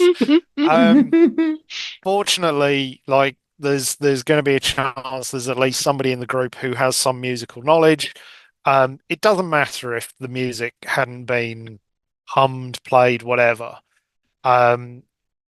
It is just, it's a little bit of a MacGuffin, but I love the idea of just like this power coming up. And you know what? Marley was basically warding off these things from those of you behind the bar. Oh, nice. Yeah. So that's why as soon as it's like, oh, actually, I'm going to shut this thing off, they suddenly go, oh, hello, we didn't see you before. Or it was acting as a ward. Poor old Dan was clearly on the wrong side. That would have been a moment where we all should join hands and sing along. Yeah, sing Kumbaya. Yeah. So yeah, these things are, so there's no explanation for what is on the other side of Eric Zahn's window. So I just came up with something, the idea that there's a universe, there's a boundary on the other side, and there are these things. And because I didn't want to use any existing mythos creatures because they're not explained in the music of Eric Zahn, I just made something up, and I just went for something that was just sounded like a fucking nightmare. And they are not even the big monster. There is something on the other side. And I actually have an idea for a potential sequel, which is when the group exit the bar, they're in this other dimension. And there is a potential for a sequel or if the keeper has an idea for where it could go next, they could be anywhere. They could be somewhere else on the planet. They could be on another planet. They could be anywhere. So there's a chance that you can use it as a springboard for further adventures. I purposely wrote it so the setting can be anywhere. You could have it set in a 1920s jazz club. You could have it set in a more modern place. It doesn't matter. There's just the idea of there's this music that has been played that has started to erode the boundaries between realities. So that's roughly what I went for. When you read through the scenario, and I'm doing a lot of talking at the moment, but when you read through the scenario, it's loose. This was specifically how I wrote it, that it's up to the keeper to take this kind of concept and just go, yeah, okay, I can see how this can go. So I am currently I've put together a page on my blog with like my director's cut notes of what I've thought about this and blah blah. The idea is it is not something that is very do this. It's a character piece. Just have the characters bounce off each other, interact with each other, and have a bit of fun with it. Yeah. Cool. So no, it's not the Mego. All right. Next I question. like that a lot. What is kind of the initial kind of event that kills Marcus? Him just not being able to control the power of the music. He starts to play it, and he's been trying to get into the bar, so he might have been playing the music elsewhere. But the point of where the threshold bar is one of these weak spots in the universe. So he starts to play the power that is being drawn, that Eric Zahn used to keep these other things away, is too powerful for him. He's too young, he's too inexperienced, and he can't control it, and he just kills him. Or at least that's my idea. Yeah. Any other keeper reads it and goes, well, maybe he died because he was just a bit shit and he couldn't play it properly. You know, it's there as a hook. It's there for you to take and play with. And if when you run it, you want to expand on it in some way, it's entirely possible. Yeah, what if the group escapes and actually they want to then find out where this music's come from and they trace back where it's from? Yeah, you could include a diary in the bag that then explains all of this, but then it takes a bit of the mystery and a bit of the fun out of it. Yeah. Leading up to my next question that I initially had, what about the cello on the wall? It's just been left there. It's just a cello on the wall. Yeah, it's his cello. It has no power. Of course, one of the first things that somebody did in one of the other playthrough was get it down and smash it. Because they were like, "Oh, I was so close to it." Oh. Yeah, I was so close to it. Right? And then, I was thinking about taking it down and playing it. Yeah. What was fun was then he ended up with this neck of the cello that he then used as a weapon, and he was actually more successful with beating these things to death with the broken neck of a cello than whatever. It could be, again, it could be used as like an item of power or something, or it could just be a simple cello. Okay. Cool. Well, that's the question from my side. That was a great red herring. Yeah, I was completely focused on getting the guy's stuff.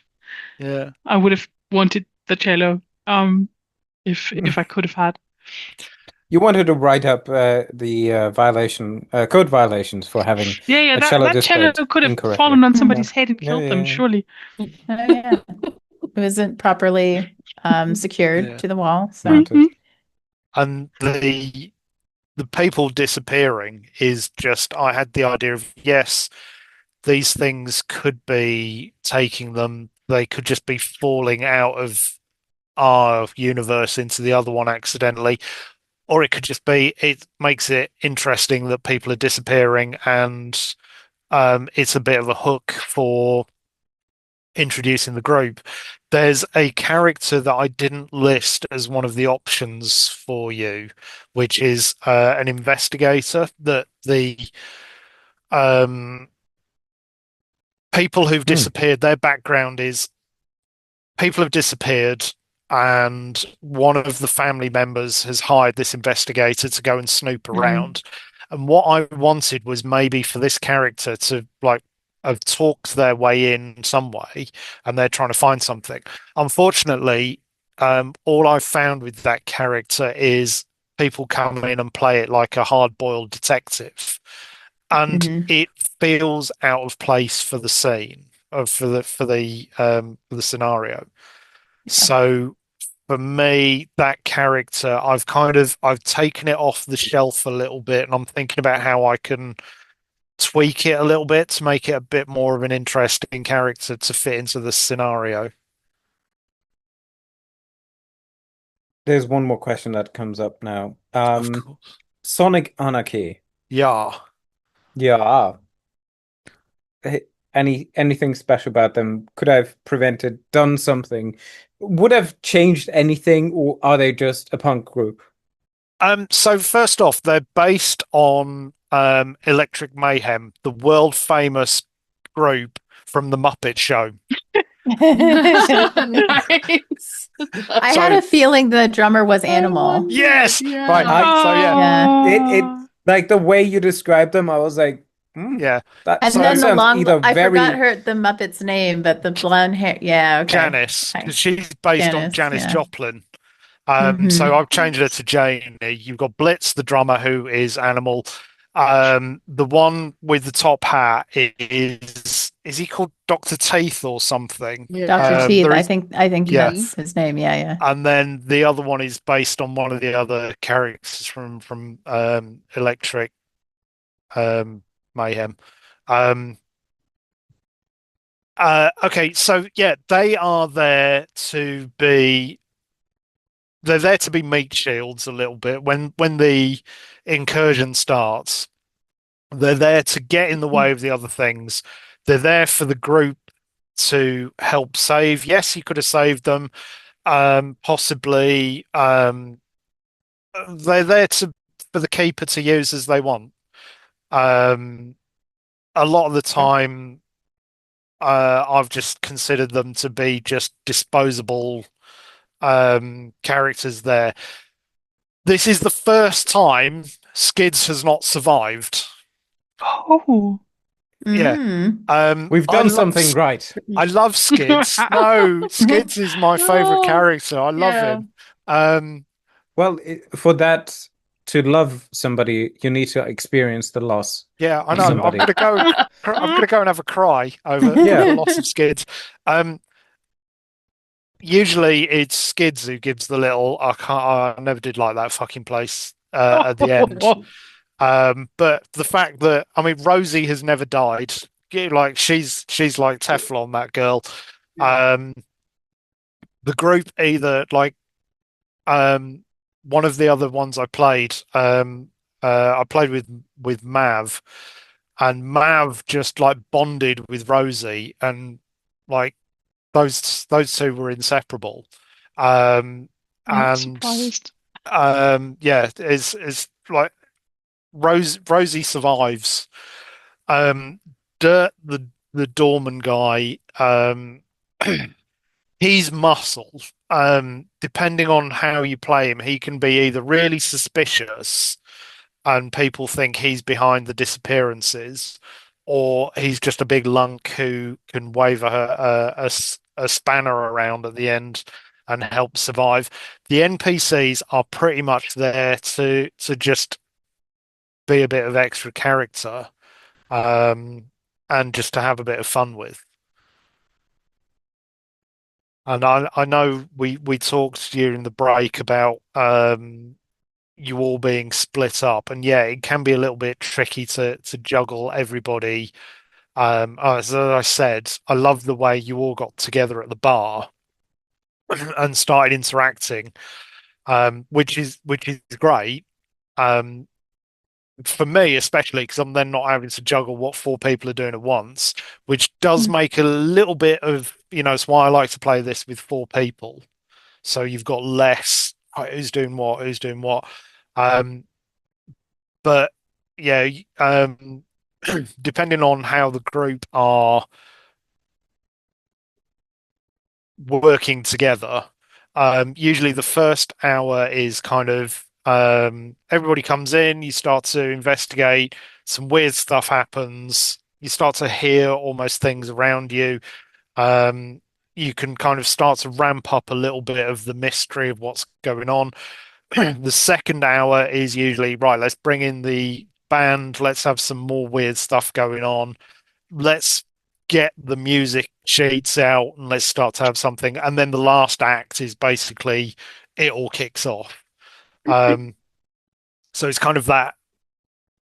Let's see what the group does at the start, how they move around, how they interact with stuff, and is there anything that they just start to poke about and find that starts to get their interest. Fantastic. Well, unfortunately, it's a 4 out of 10 for electrical wiring. So that's all you get from me. Wait, you're not getting paid. You're not getting paid because well, that's the worst part of it all. Yeah, I'm not even getting paid for it. But yeah, fantastic. Well done. Thank you all for joining us. That was amazing. Yeah, I'm glad you enjoyed Good fun. Yeah. Thank you, Dave Kirkby. Thank you for Deadbeats, the latest scenario for Call of Cthulhu, as its ENNIE gold winner for 2025. Well it's done. hanging on my walls right there. Right there. Congratulations. Thank you all. Also our players, Eerie and Yeti and Crystal. Thank you very much and have a good night. If you have any questions, just let us know. Bye, everyone. Good night. Bye.